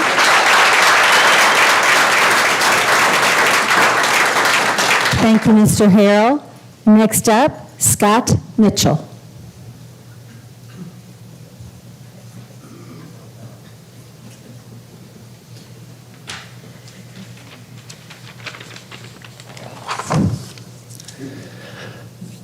Good evening. I would like to take this opportunity to express, to express my gratitude to Dr. Glenn and the members of the board on behalf of the all too often silent majority of the people in Hood County, our state, and much of our nation. A vocal minority who refers to the removal of pornography in our schools as censorship, who promote the erosion of morality and the values upon which our country and community have been built. These are not our voices, and they do not represent us. Dr. Glenn, you've been burdened with the task of carrying out the will of your board, and have done so with integrity and courage. You have protected your school board and stood tall in the face of brutal criticism.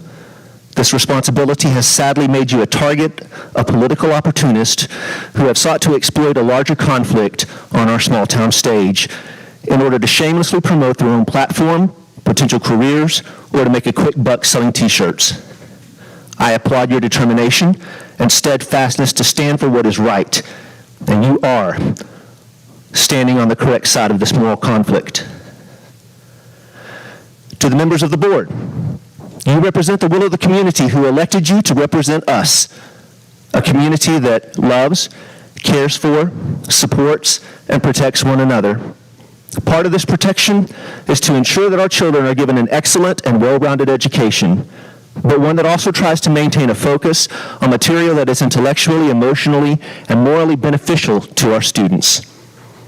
By directing our superintendent to review and pull a handful of reprehensible books from our library shelves, books that have zero redeeming or educational qualities, you have fulfilled your elected duty. Thank you as well for standing for what is right. Look around you in this room. The vast majority of the people here are behind you. We support you. We're in your corner, so in the face of raging opposition, take heart. Be strong and take courage. Do not fear or be dismayed, for the Lord your God is with you, and so are all of us.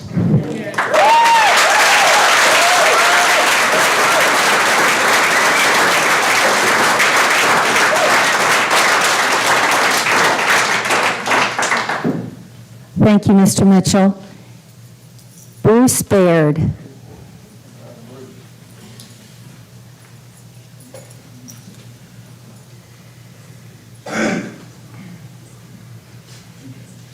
Well, thanks for this opportunity.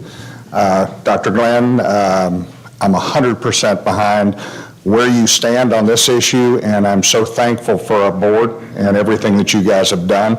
I'm going to kind of shift gears a little bit because I was one of the 83 in zero that voted in favor of the bond proposal, both A and B. And we're now in early voting. I would really love it if everyone would go vote. I mean, I'm not going to tell you how to vote. Yes. But I think we looked at multiple options. I raised my kids in this community. I have grandkids in this community. I really do think that we need to have a different political deal, which just is the common sense party. I think that would be really smart. And I'm just so thankful that I raised my kids here in Granbury, and we're raising our grandkids here in Granbury, and I know that this bond proposal is the right thing for Granbury. The train is coming, We know the growth is here. We all would love to have little old Granbury when I moved here 40 years ago, but it's changed. When I first started coming through Granbury, there was one light. You know, and now there's more than one light, and it takes you a while to get across town, and it's disturbing, but we can only do what we can do here, which is for the kids, and getting the right facilities, the right opportunities, the CTE program. When I graduated from high school in Mineral Wells, Texas, my dad lost his job about 3 weeks before I graduated, and he said, "Good luck, son." And I was fortunate because I went to Tarleton on an ROTC scholarship. We've got one of the best ROTC programs in the country here. We have got CTE programs. You know, I did shop and that kind of stuff growing up, but we have got amazing opportunities because we know not everybody goes to college. And the opportunities for these kids now to be able to start in middle school, I mean, the opportunities are boundless. And so I'm very thankful for the board. Thanks, Dr. Glenn, and vote yes.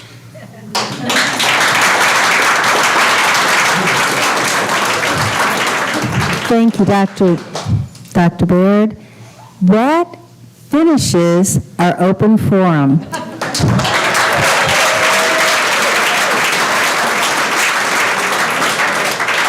I would like to take a 10-minute break to give people a chance to get up and move around, and then we will continue on with our meeting.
Cookie,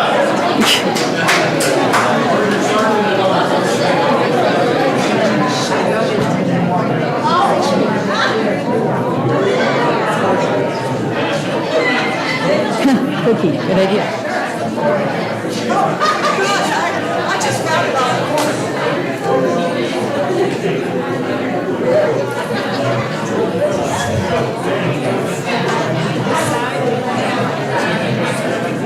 Can I please have the rest of the board back up at the front?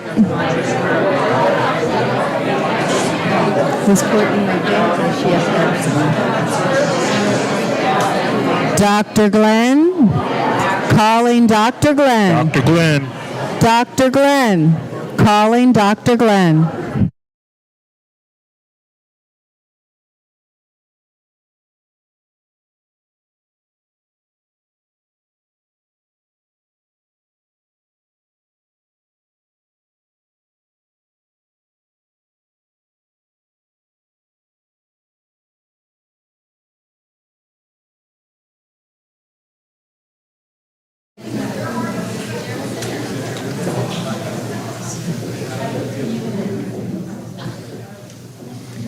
I appreciate everyone's participation. I appreciate everyone's respect for each person that spoke. This is what democracy is all about, and it really was a wonderful thing to see. Thank you all so much for your time and how this all went. We are now going to resume our meeting. First on the agenda will be consider consent agenda items. Does anyone have anything they want to pull out or talk about in those items? I have some notes on our donations again. The American Heart Association donated $100 for Kids for Heart Challenge. The Optimist Club donated $500 for cards for the junior optimists for their graduation cards, CORDS. The Lady Pirates basketball boosters donated $2,484.30 for travel. Robert Bird donated $1,180 for travel, or $1,080. I can't read my writing. But again, for travel. And Bennett Camping Center donated $50 for the super fan program. A total of $4,214.36. Thank all of you for being here tonight and for your support and the way you and these other people support our kids. It's all about kids, and we appreciate you. Thank you. Also, trustees, I do want to draw your attention to item 4 on the consent agenda, first review of district policy EFB local. That's TEA's model policy regarding books in the school district. Currently, we have EF legal and EF local. Next month, TASB is supposed to release a model policy, but this will certainly give you an opportunity to read it before we look into taking action at next month's meeting. At this point, it will be just a review of that, so please spend the time to look through it. Madam President, I have a question and questions about 3 items on the consent agenda. Okay, go ahead. Do you just want me to start with the first one and then go from there? Yes, ma'am. Okay. The first one would be item C, consideration and possible action to approve the construction manager at risk. Ma'am, that's not part of consent agenda items. Oh, I'm looking at the wrong page. Okay, no worries, no worries. So did you have anything under consent? Okay, very good. Are there any other comments for the consent agenda items? Do I have a motion to accept? Madam President, I move that we accept the consent agenda as presented. Thank you, Dr. Harrington. And I'll second. Thank you, Mr. Moore. The motion by Dr. Harrington, seconded by Mr. Moore. Next on the agenda. All in favor? Oh, yeah, that'd be helpful. All in favor, please raise your hand. It's been a long night. Any opposed? It passes unanimously. Next, approve and ratify an agreement regarding the donation of real property to the district. Dr. Glenn. Thank you, Madam President. As part of the agreement to purchase the Rollins property located on the Hackton Highway, the seller wants to donate a section of land, 4.654 acres, as part of the R Merit Survey. That'll be part of the transaction. It does not affect the purchase price of the land. It just helps offset some of the costs for the seller. Very good. No additional cost for the district. Are there any questions or comments about that? Free is always good, so I appreciate the donation of this property. It'll certainly help us gain access to James Road, it looks like. Yes. With the prospective site for the new high school. I would like to go ahead and make the motion to accept this gift at this time. And I'll presented. second. Thank you, Mr. You seconded? Okay.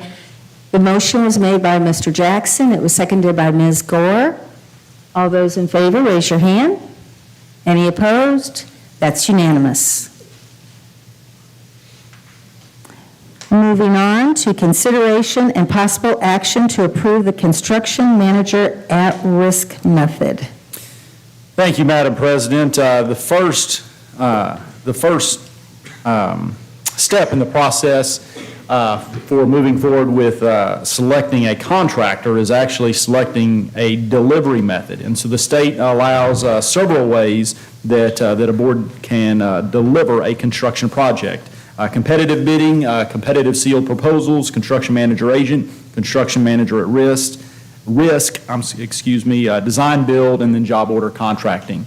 And so for a project of this magnitude, most of the time what you see is competitive sealed proposals or a construction manager agent.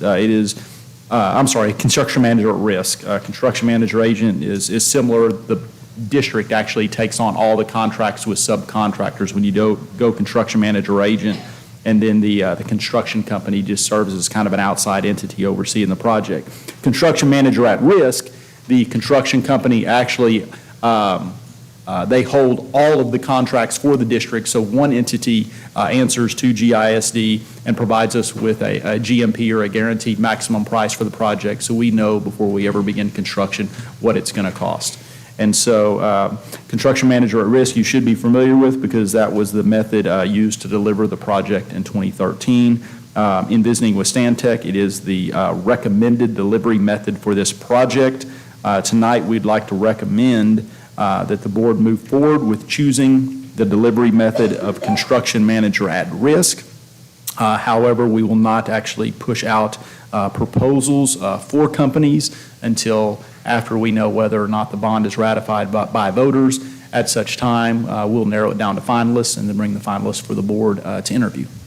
Dr. Glenn, if we do not approve, if we delay this to May 5th, will it impact anything in our plan to build? The next board meeting is May 16th. It's required to be posted in the newspaper 2 consecutive weeks. So what we'd like to do is go ahead and just post it after we know. You're saying post early? No, I'm saying, can we, if we approve it, can we wait and actually sign an agreement or do whatever we need to do after May 5th? Yes. May 9th. May 9th. So short answer is yes. All we're asking for tonight is the delivery method that we're going to move forward with construction manager at risk to deliver the project. So that's how we're going to do it. That allows us to get the RFP, the request for proposals, ready. And then on May 9th, the Monday, May 9th, when we come in, we'll go ahead and push those requests for proposals out. We'll have to post it in the paper 2 consecutive weeks. After that, requests for qualifications. We'll post it for 2 consecutive weeks. Work with Stantec to narrow it down to finalists based on the matrix that's been established through the RFQ. and then we'll bring the finalists to the board to interview, and all of that will take place after the bond election. Well, I have a lot of confidence in our community, and but I don't want to put something out there and someone come up with the idea, oh, well, they've already moved past that.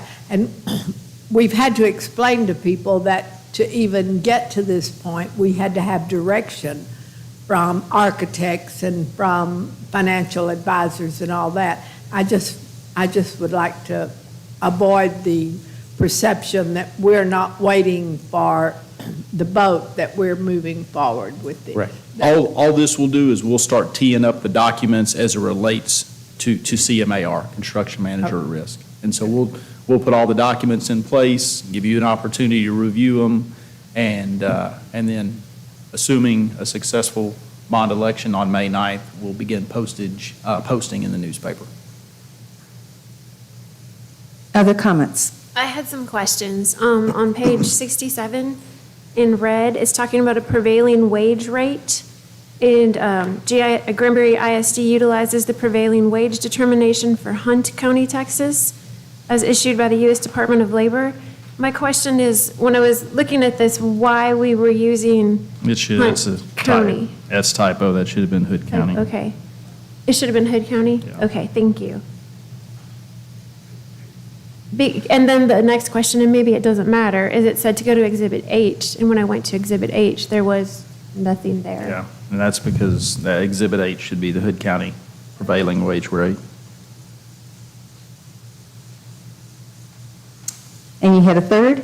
I have a second. My last question concerning this issue also was page 70. There's the notification of criminal history. I think it's page 70. It was crossed out. I just wanted to verify that what I was concerned about that was crossed out was the notice must include a general description of the conduct resulting in the conviction of a felony. I just want to make sure, just wanted to clarify that whole issue because later on in the book, I saw it again. So I just want to make sure that when we contract out, we're not going to have anyone who is convicted. Yeah, it actually stays in there. It has to stay in there as they're working with school districts. It would just move to a different section. Okay, so what is the? I will get that. So convicted felons? They would not. They do not. Well, they should not. Now, I will say this. Let me talk to our attorney just to ensure when they're an off-site, so like you're not working around kids at all, let me ensure that's covered in the contract as well. That's my concern, is if we have renovations with elementary schools, are we going to have convicted felons around children? They will not be in there. Okay. So if we're doing a renovation of an elementary school, absolutely not. A high school built out on 150 acres by itself, I need to get an attorney to answer that. Okay. Fair enough? Thank you. Yes. Excellent questions. Thank you very much, Ms. Raft. Other questions that anyone has?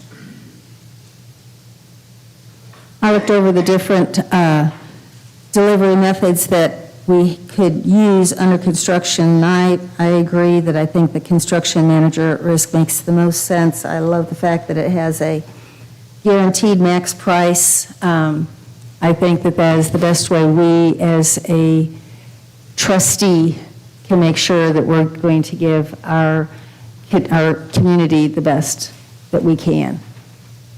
Other questions, comments? My last comment is that based on, until I know for sure on that last question I had, I don't feel comfortable voting on this until we get that answer from an attorney. On whether or not they can have felons at a high school that is being built? We know that one's in there. Because other contracts Emmett, for other contracts that we've had, like when they're working at Bronner right now, how has that worked? Anybody that says that has a felon on their staff, that person cannot work on a campus. Yeah, and it's actually addressed on page 79, background check, felony convictions. And it's going to be, diverts you to another section.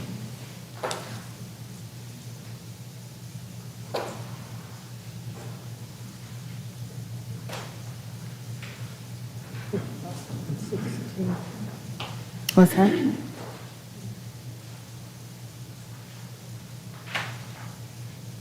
On page 80, it goes into detail about that. It says that all subcontractors and all subcontractors shall ensure that any person assigned to perform work at any district location under the contract meets the following criterion. And then it goes down into all of that, and it talks about no felony convictions, no misdemeanor, and Sex offender. no positive drug tests, et cetera. That's on page 80 in my book. I'm not sure. It is. Okay. Thank you. So are you comfortable with that, Ms. Graft? I'm comfortable with that. Excellent. No, it's a great question. It's weird. No, it's a very It's weird that it was yeah. crossed out, so. I still have some concerns that I will. Oh, absolutely. I will still get that refined and make sure that we're all comfortable with the language before the RFQ is pushed out. Yep. So do I have a motion with the amendment? Go ahead. I move that we approve and ratify the agreement regarding, I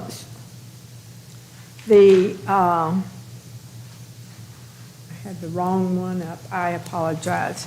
Approve the construction manager at risk method as the delivery method, providing the best value to the school district for the 2022 bond issues, and authorize the superintendent or his designee to publish selected criteria, prepare a request for qualifications, open and evaluate the qualifications, and request that 5 or few offers provide additional information, including fees, pricing, evaluate the additional information, and provide recommended rankings to the board after the bond is approved. And I second. All right. Any other discussion? Is all those in favor, raise your hand. All those opposed? Okay. So we have the motion by Dr. Harrington, the second by Dr. McDonald. There were 6 in favor and 1 abstention. Moving on to the next, discuss and consider policy and/or procedures regarding HB 547. Thank you, Madam President. This item was brought to the administration's attention by a couple of trustees, and so we were happy to bring it to you guys for a vote that would allow us to put in place a policy that would allow homeschool students who live within the GISD boundaries to participate in UIL activities beginning with the 2022-2023 school year. Does anyone have any comments on this that they would like to discuss? I have a question concerning, just wanted to clarify, as I was reading through it, as far as varsity goes, would the homeschool children be included in like varsity sports? Yes. Okay, thank you. My question is, have our coaches vented this and evaluated the challenges that it might present? Because I know that districts who have approved these policies have run into some challenges. So very few, this was new this year, and very few districts have adopted it.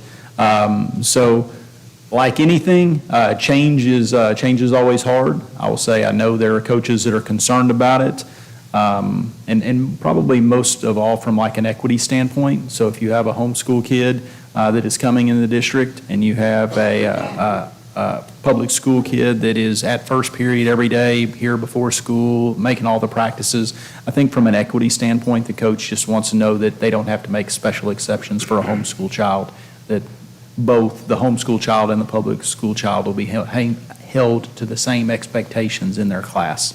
I do know that when we're doing remote learning, that some of the issues with which they wrestled had to do with the kids who were on remote, who were bringing in, more of those kids ended up with COVID and some things, and I'm just concerned that.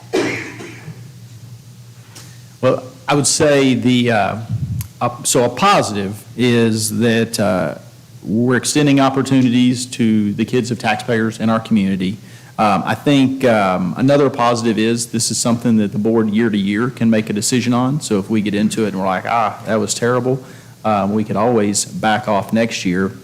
However, I really believe giving, anytime you extend a hand to kids who live in our district that are taxpayers, their parents are taxpayers, and you say, hey, we want to provide you with an opportunity, we're going to make it fair and equitable as best we can. I certainly understand that there are going to be differences, but I kind of ask myself when I'm given the opportunity to look at these things, what's best for kids? And to me, this is a decision that's pretty easy. If we can help kids and it doesn't hurt us, why would we not do it?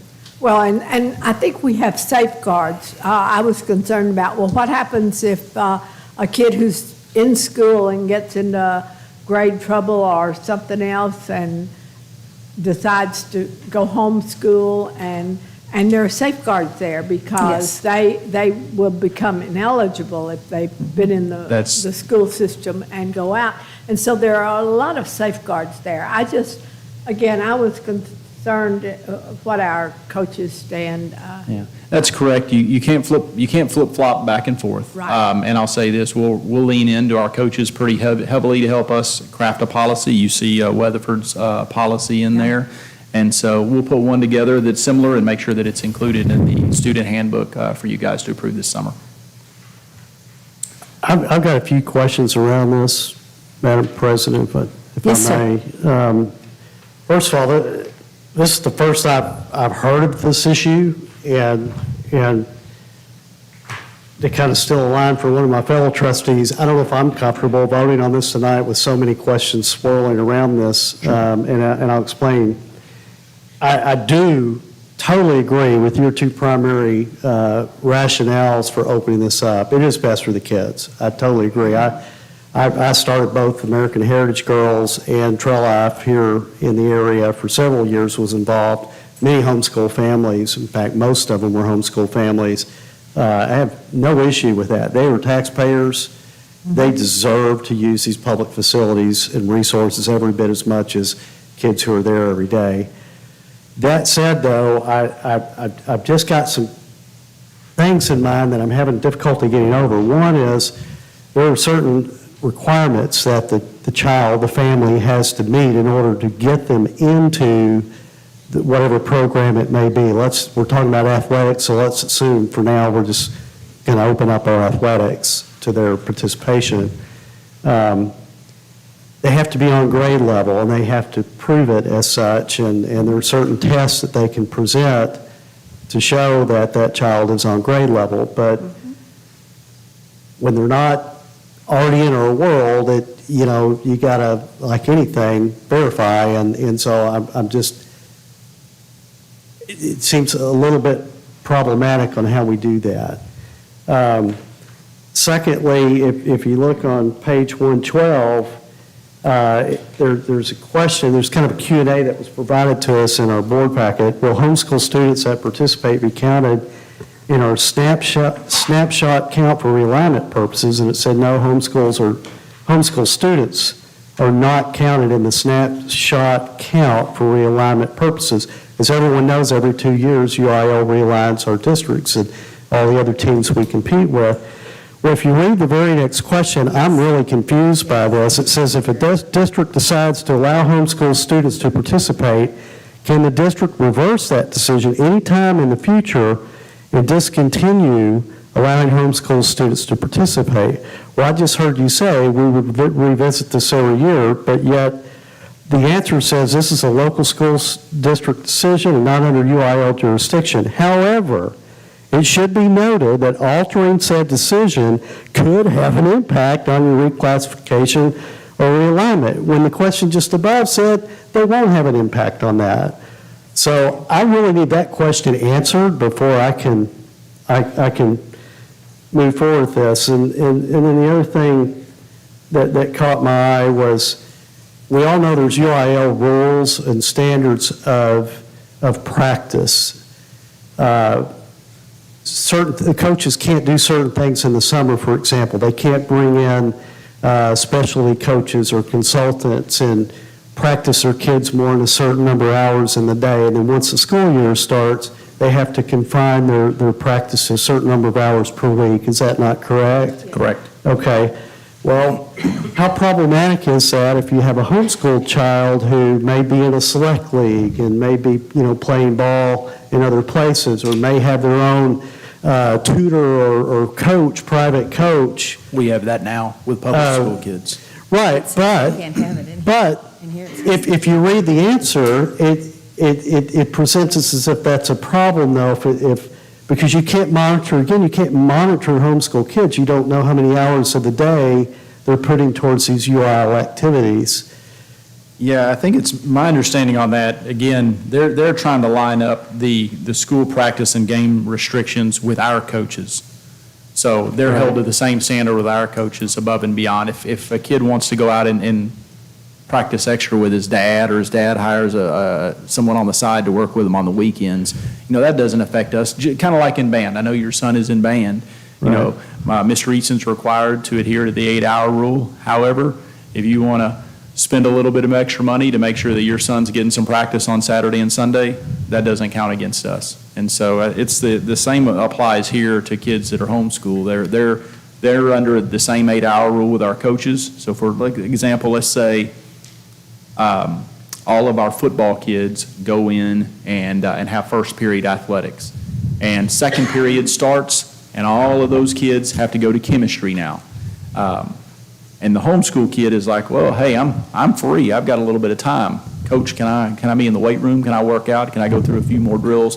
That policy is in place to say, no, you're creating an advantage for that child. Right. So, but if that child wants to leave, go to City Park and work with a private coach, we can't stop that any more than we could stop you having a private tutor for your son after school. Right. Does that make sense? It does, and it doesn't. I mean, I see some logistical issues, too, with a homeschool kid just kind of floating in and out of campus. And, I mean, I would have liked to see, instead of Weatherford ISD, kind of what they're doing, I'd like to see us kind of, let's define what we're going to do before we just approve this and then go build it. I've used the same argument before with other things. I mean, this is my first read on this. And again, I am not opposed to this. I have many, many friends who homeschool their kids. And in some ways, they're shorted, really, because they're paying property taxes and they're not getting the full force of an ISD at their disposal. So I support this.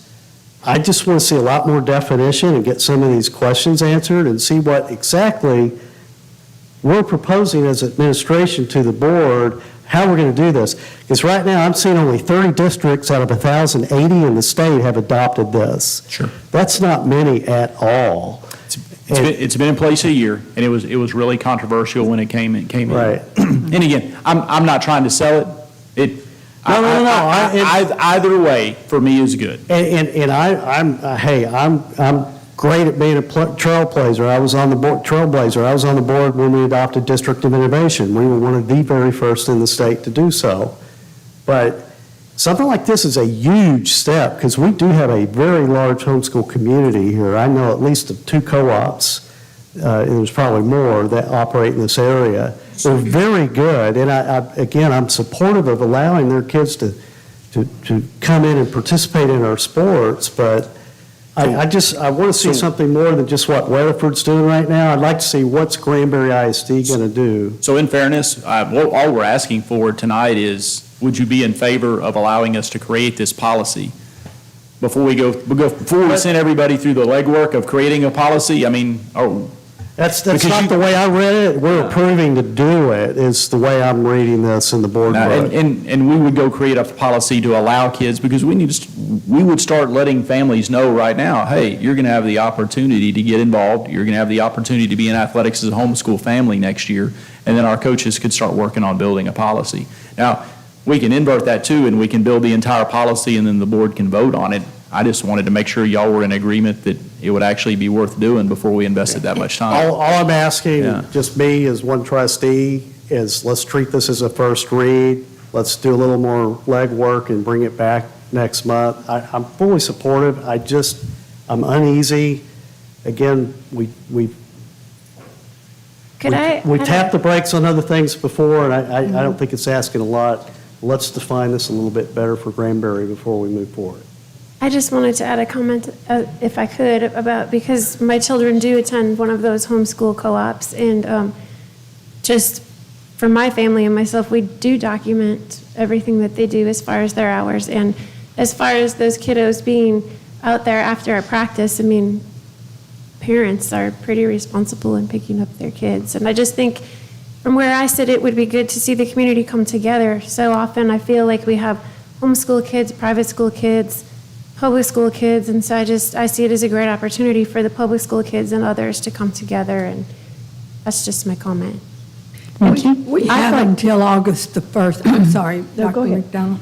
We have until August the 1st. We do, but I think like our camps and stuff begin this summer, and so in fairness, I mean, I know if I were a homeschool dad, and I go to church with one, so I can tell you that, he's excited to know something, so he can say, hey, I'm going to get my kid up there involved in summer camps. I want him to go meet Coach Epler. He's a baseball player, and so I kind of understand, from their point of view, a sense of urgency. Man, it puts us at a disadvantage if you tell us to start in August, when I know my two boys that are in athletics, they're going to start in June. I mean, they're in it now. And so that's probably why we would bring it so early, is just so that we could let kids know as we get ready to hit summer that, look, you're going to have the opportunity if you want to take it.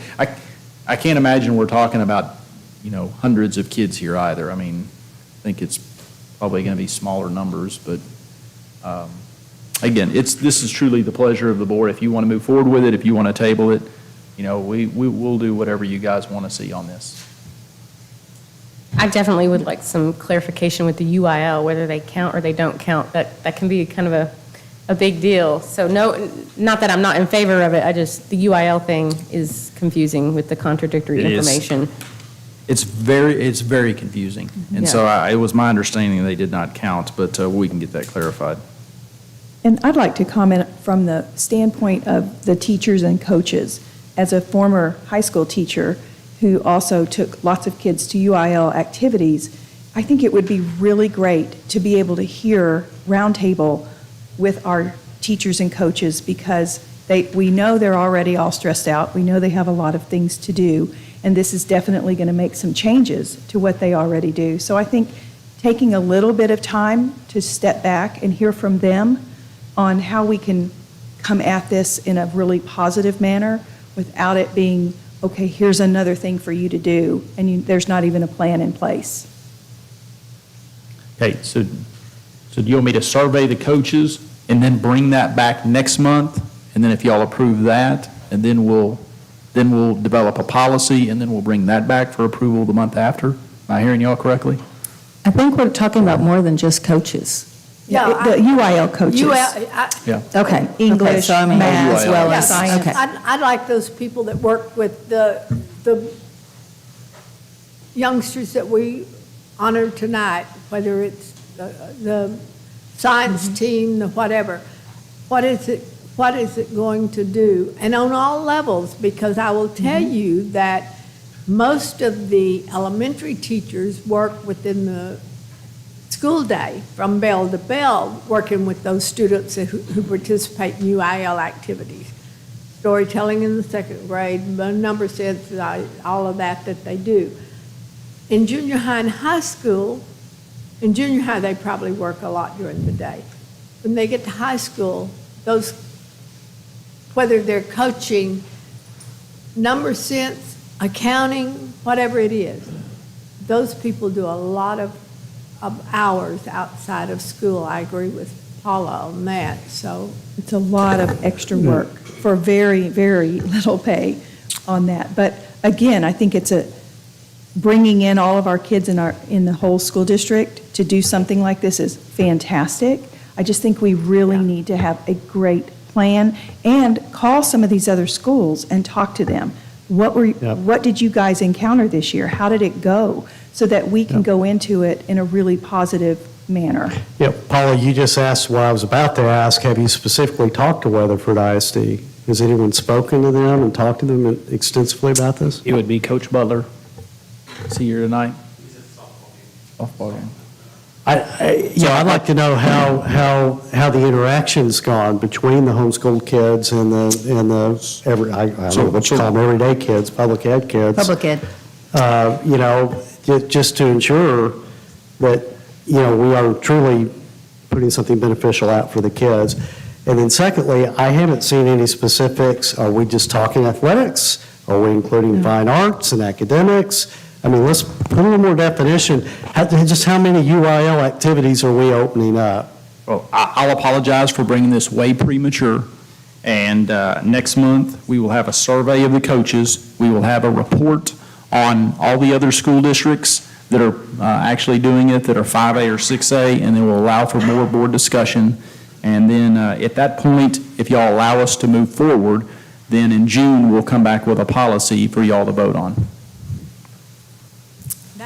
That sounds good. All right, So Mr. we will- Dawson, if you'll make sure that gets relayed to Coach Butler to call the schools.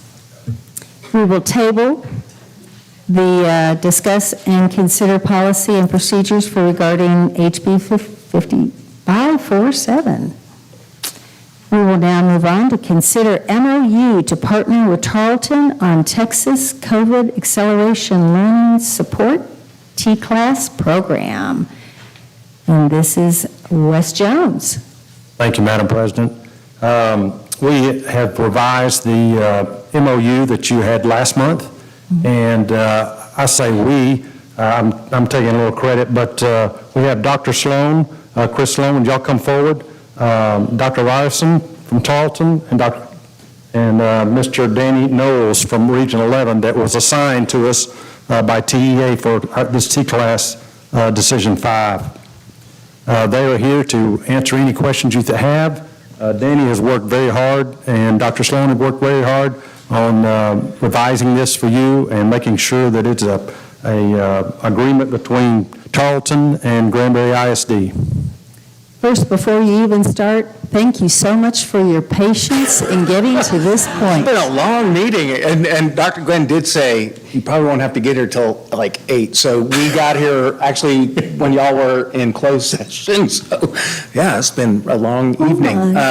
So actually, I'm going to, if you'll bear with me, I would like to introduce the year-long residency to you first and how that started. And so I'll have Dr. Reinierson start us off with how we got started with that. Sure. Good to meet all of you. So in 2019, I was coming into my role, and my background is not in teacher education. My background's in psychology. It just happens to be in the College of Education. So coming into the role as dean, and we are, of course, within the Texas A&M University system, and they gave all the system schools the opportunity to undergo an inspection, a nationwide inspection for our teacher ed programs, with the intention of making sure that we were preparing highly qualified teachers for the state of Texas. And we went through that inspection program, and we learned that we probably had some areas where we could improve. And it was a little eye-opening. And we discovered the year-long residency model as something that would extend the time that our student teachers spend in the classroom co-teaching with their public school supervising teachers, and the strengths that they build in terms of their competencies and their skills, and how very different that is, that 2 semesters of that experience as opposed to just 1 semester, and what that looks like when a student graduates. And we were sold. And so that was our entree into building the year-long residency program. And I want Dr. Sloan to tell you a little bit more about the details of that program. So about 2.5 years ago, the leadership team at Tarleton in the teacher education program decided to embrace the year-long residency program, but we needed a partner to do that with. And I remembered, I think it was my third year here as a faculty member, going to an auditorium at Tarleton, and Dr. Glenn was speaking to my students. And he said, if you want to work at Granbury, you have to be innovative, and you have to know technology, and you've got to be the best teachers that Tarleton produces. And I remembered that speech and actually sat in there the whole time while you gave that and thought, if I'm going to have teachers trained by quality teachers, this is a district I want to partner with. And so I knew that as a faculty member that that's what we should be doing. And we have been partnering with Granbury for years in having student teachers in a traditional clinical model here at Granbury. But when we had to make a decision on what districts we would partner with in a pilot program of 24 students, we asked, and I don't know if you remember when we were up in the president's suite, and you were there, and Mr. Jones, and you were there, Dr. Glenn, and I asked, can we do this with you guys? And so this was, our pilot year was year before this year. We started with 14 students here in Granbury ISD and 10 at Huckabee ISD. And we asked the principals and we asked the teachers, have you noted, is there a noticeable difference? And I had seen it. It was not anecdotal. And the difference is not double the difference because you double the time. It's exponential. The quality of teachers that come out of year-long residency was so great that instead of doing a gradual increase in numbers, Tarleton decided to go to 100%. And Granbury agreed at that time to take on an additional 10, which was a huge commitment on your part, and we appreciate that. So right now we have 24 students that started the year. We have 23 right now that are currently in Granbury ISD doing the year-long residency. 100% of Tarleton students right now at the Stephenville campus are doing a year-long residency. That is how much we are sold on how this program works. Over and over and over again, we hear how great the teachers are. I heard somebody say earlier tonight from this panel, I can't remember if it was Dr. Glenn or if it was you, Madam President, I don't remember who said that Granbury ISD has the best teachers in the state of Texas. My goal as the current department head of that department and the associate dean of the college is to produce the best teachers in the state of Texas, the great state of Texas. I want to make sure that the teachers that you receive from us are the top quality, that the teachers that are in the classrooms for each student that is in the classroom are the best teachers that they can possibly be, and we are doing it at Tarleton State University. We value the partnership with Granbury ISD, and we are excited to move forward with you. This grant, and I'm going to let Mr. Knowles talk about that, but this grant is something that allows our residents, and there's some extra money for the district as well, but our residents to get paid for the time that they're spending in the classroom. If you think about the old model, for those of you who are educators or familiar with education, the old model was one semester, 7 weeks in one classroom, 7 weeks in another, and then they were done. One of the things I tell my residents is you can fake it pretty good for 7 weeks twice, but you can't fake it for a year. There's no way. I will know whether or not you can be a teacher in this state and whether or not you get the Tarleton stamp of approval. But it takes a lot. A lot of them don't have to give up their part-time jobs. A lot of them have to give up their way of making a living while they're doing this. The first semester they're with you, they're guaranteed 3 days a week in the classroom with your teachers. The second semester, it's 5 days a week, which means that they can't work another job. And so this grant allows the district, it's a district-facing grant, the district has applied for this money, and actually the district is sitting, or the district has the money right now.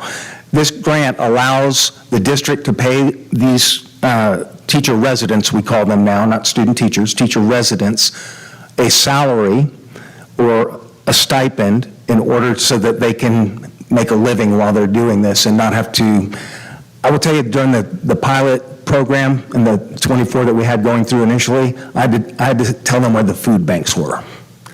And that's not right when we're trying to get educators trained so that they can teach your children and my grandchildren. So I want to make sure that the funds are available for them. Part of this grant is to also be a sustainable model, and I'm going to let Mr. Knowles talk about that. Thank you, Dr. Sloan. Madam President, Dr. Glenn, and members of the board, it's an honor to be here with you tonight. So I do work for Region 11 Service Center. I am a strategic staffing specialist for the Service Center, and this is a relatively new position for the Service Center as a result of the T-Class grant. And our goal is to continue this partnership and sustain this paid residency beyond the scope of the grant.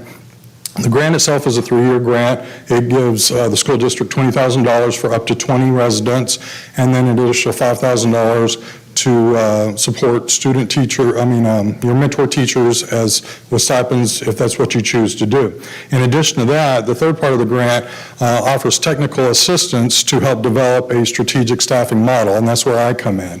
And so my services to Granbury ISD is to help facilitate the process over the next 2 years. We'll start with year 1, which will be the 22-23 school year, as a design year.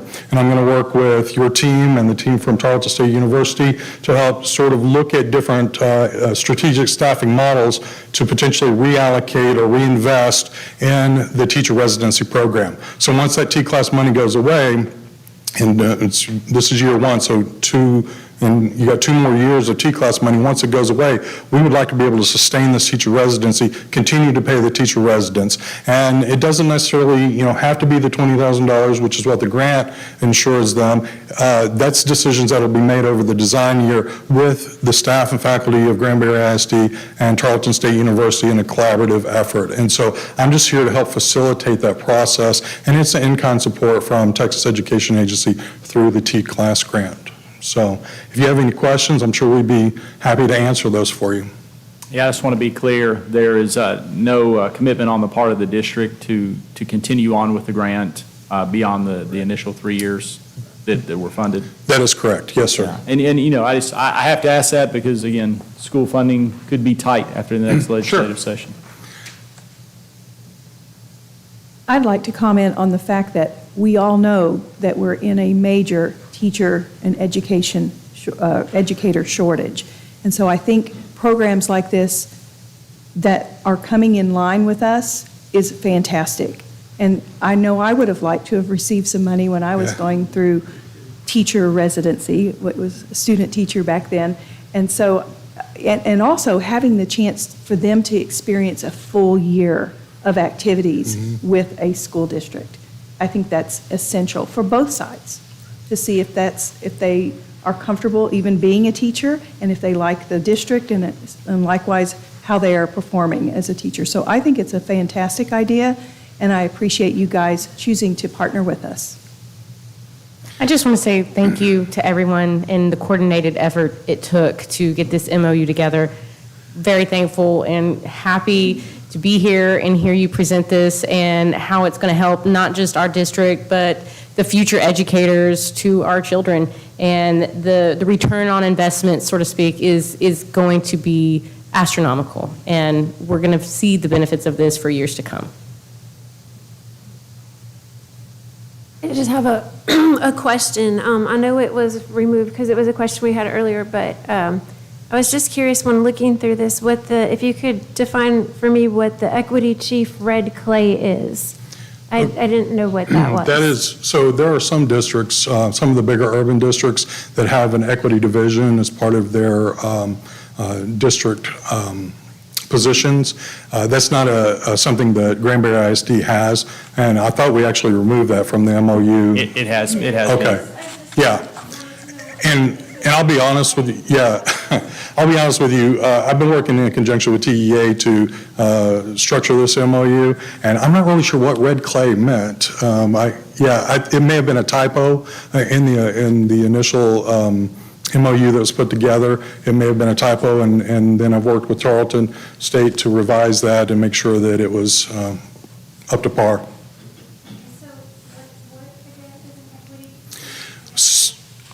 Yeah, and I'll be honest with you, I'm not 100% sure what an equity chief does in a district like Fort Worth ISD. I know that it's really about ensuring equity and diversity among the staff, equity and diversity amongst the education of their students, but specifically what that role entails, I honestly couldn't speak to that. Sorry. Yeah. Are there any other questions we can answer for you?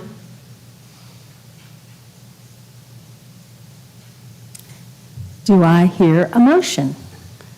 Yes, Madam President, I would like to make a motion for the MOU with Tarleton State University for Texas COVID Accelerated Learning Support I'll Home second. Science Program.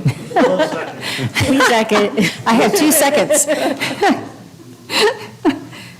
Okay, the motion was made by Dr. McDonald. Mr. Jones, I'll let you decide which one of these two you want to pick for your second. Okay, I'm going to give it to Ms. Gore because she really worked hard on getting this, work with that. So we will give that to Ms. Gore. So all those in favor, raise your hand, please. Any opposed? Okay, any opposed? Okay, so we have 6 for, 1 against, and the 1 against will be Ms. Graft. Dr. Sloan, would it be possible, I know I visited with Dr. Hurley about bringing the interns together and doing some sort of formal presentation. If you can contact Mr. Jones, and we'll schedule that in the next couple of weeks. We will make that happen. We'd love to do that and get our trustees together with them, so awesome. Thank you so much for being here. Thank you. All right, so we are now moving to reports. I won't make you read your report again, Dr. Glenn, so we will move on to Emma Early Learning Center. Before she gets up there, I will say, don't forget, we have breakfast with the board here at 8:15 tomorrow. Dr. H requested a breakfast with the board for admin.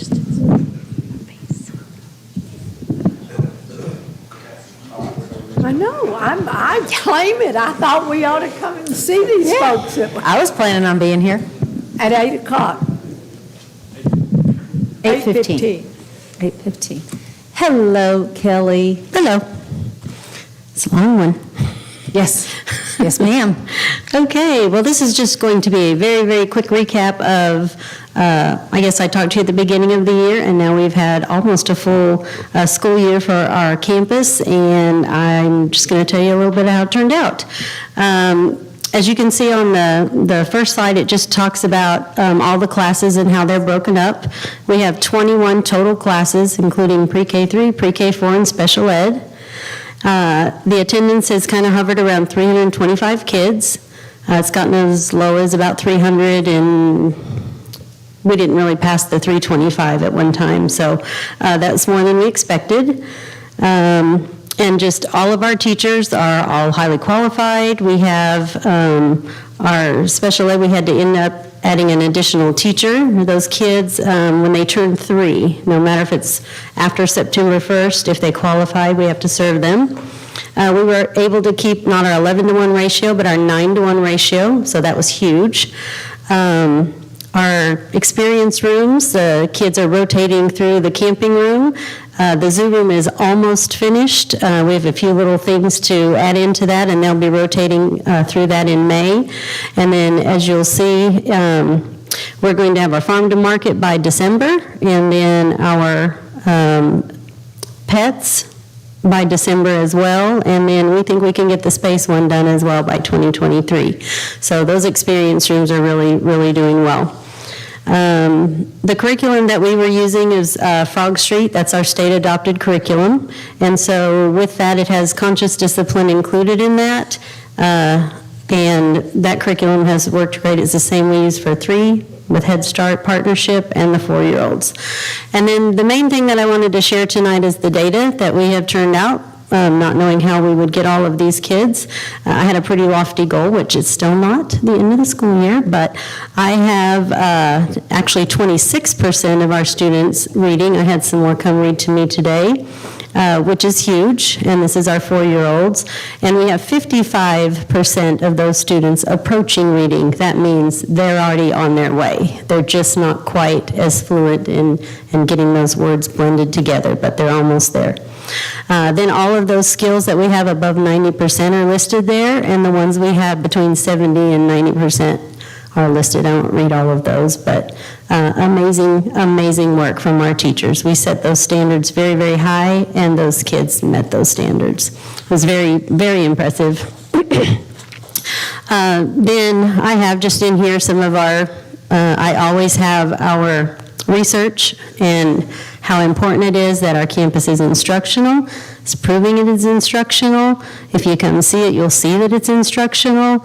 It's something that I defend. I defend it every day. I'm a believer. My teachers are believers. Dr. Glenn is a believer. And Acton Elementary came and visited our campus today. They are believers. And when I send in these kids and how high they have come and how far they have gotten, they're all going to be, I think, very happy with the results that we have. So it all worked out this year, absolutely beyond what we expected, and very, very grateful for the support that you've given us to do that campus and run that campus the way that we do it as a team, and every teacher and every staff member on there has a huge, huge part. So, is there any questions? Thank you for what you're doing there. I'm really super impressed with all the hard work, and I know that those rooms took a lot of you guys spending your own money and going out on your own time to make those happen. So thank you so much. You're welcome. It was fun. It was great. But it really has made a difference. I fully believe in the experience rooms.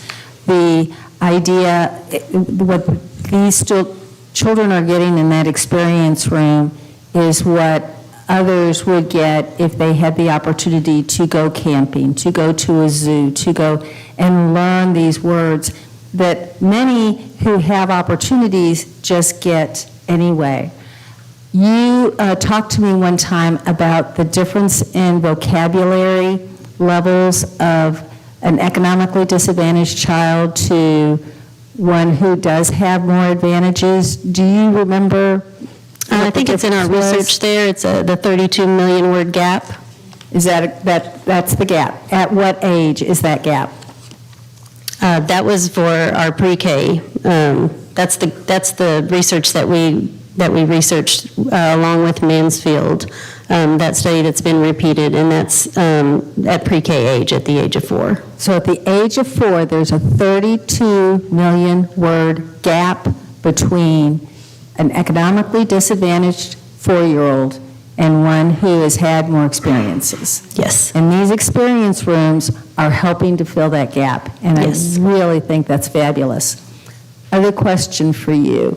Do you have any idea what percentage of our economically disadvantaged population we are able to serve at this time? How many of the 3- and 4-year-olds that we have the funds to handle we're actually serving? I think if I'm understanding, we have 89% low SES kids on our campus. But how many more are out there? Do we have any idea? Unless they come and register and fill out the paperwork. We don't know. I don't know how many are out there, how many, I know I have several families that come and try to qualify, but they don't qualify. But We're seeing classes typically of 600 to 650 kids. We average just over 50% economically disadvantaged. So probably in a given grade level, you're looking at 325 kids. So, and that's where we're at. 325. Okay, that answers my question. Any other questions? I just want to say thank you for all y'all are doing. Pre-K is where I fell in love with teaching and is what inspired me to actually become a teacher. And so I really appreciate all the hard work and effort that I know y'all pour into those children. you're welcome. Thank you, Kelly. Thank you.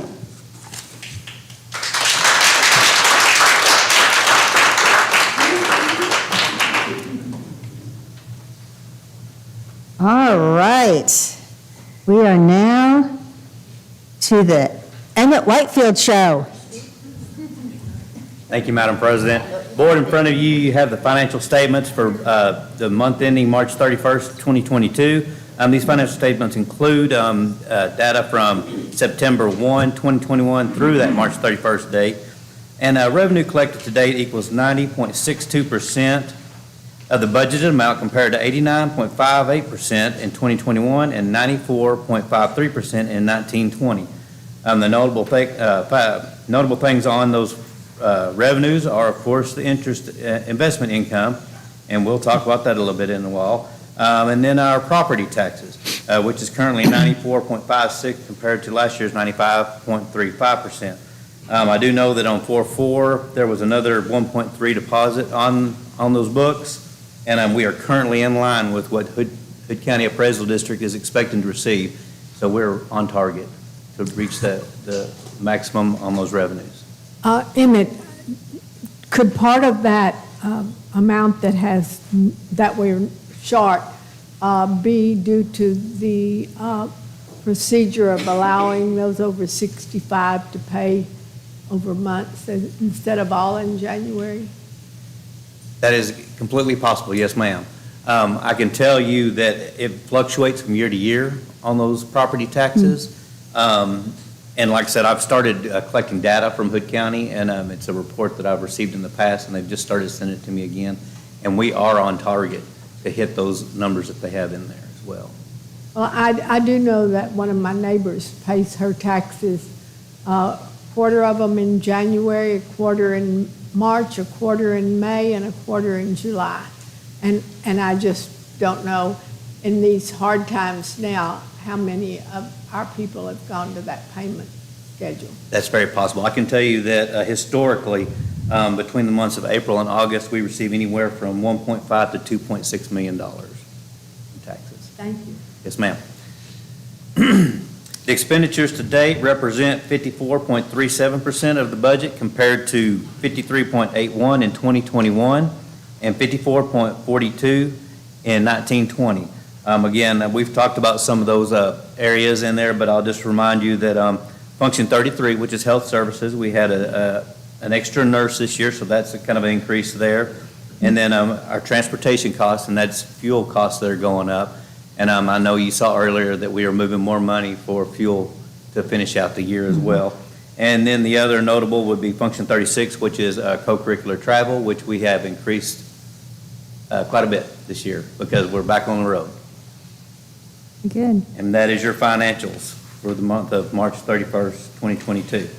Emmett, I have a question on the facilities, construction, and acquisition. Yes, ma'am. Does that include the Bronner kitchen remodel yet? No, ma'am, it does not. We have not moved forward with that. We need an electrical engineer, and we're waiting for a few things to fall in place so that we have that ready to go. That construction is going to run us about $200,000. And does that come out of this, or does that come out of the kitchen? Child nutrition. Yes, ma'am. That will come out of Child Nutrition's 240 fund. Okay. Thank you. Yes, ma'am. Moving on to the investment report.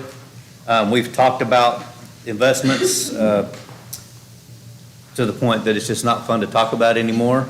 And you can see those on there. We are moving away from the long-term investments. I can tell you that we've moved the majority of Landing Rock out. That balance now shows about $2,400, and that was the last interest payment that we received. And we will eventually move that out. The Ameritrade will start moving out in May. By September 1st, we will be able to move out about $1.7 million of that. And then in 2023, we will move out an additional $3.3 million, and then the remaining $500,000 will be out in January of 2024 to more liquid investments. Good. And that's all I have, unless there are any questions. Thank you for all you do, Emmett. Thank you, sir. Doing a great job. Yes, thank you. And we are now to the consider action on items discussed in closed session. All right, Go ahead. Thank you, Madam President. Thank you, trustees. You have before you your last three action items of the night. You have staff recommendations, probationary contract renewals, and then you do have one catastrophic leave request. All this was put together by our Director of HR, Wes Jones. We appreciate what he and his department do. It is the recommendation of the administration that you approve all three items. You can take them separately or together. Decision of the board. Does any board member have a problem with taking them together? At this period of the night, absolutely not. Madam President, I'd like to just compare notes with my colleague. We don't recall a catastrophic leave request being discussed in closed session. It was not. Do we have one to consider or not? Yes, we do. There was one in It your was board in, book. it was in the board book. There was one in the board book. Well, I must have missed it, because I It was right at didn't the see front. It was right at the front of the board book. We can certainly jump back into closed session and talk Oh, here about we it if go. you like. Okay, hold on.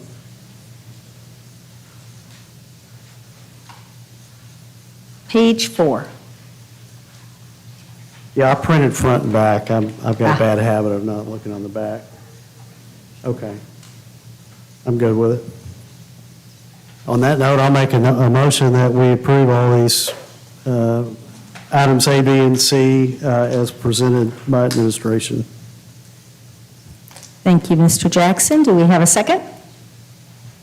I'll second. Second by Ms. Gore. All those in favor, raise your hand. All opposed? Is your hand raised? Okay, just It make was sure. over here. You couldn't Okay, see it. that's unanimous then. Thank you. All right, folks. The time is now 9:18, and I adjourn this board meeting. Thank you, board.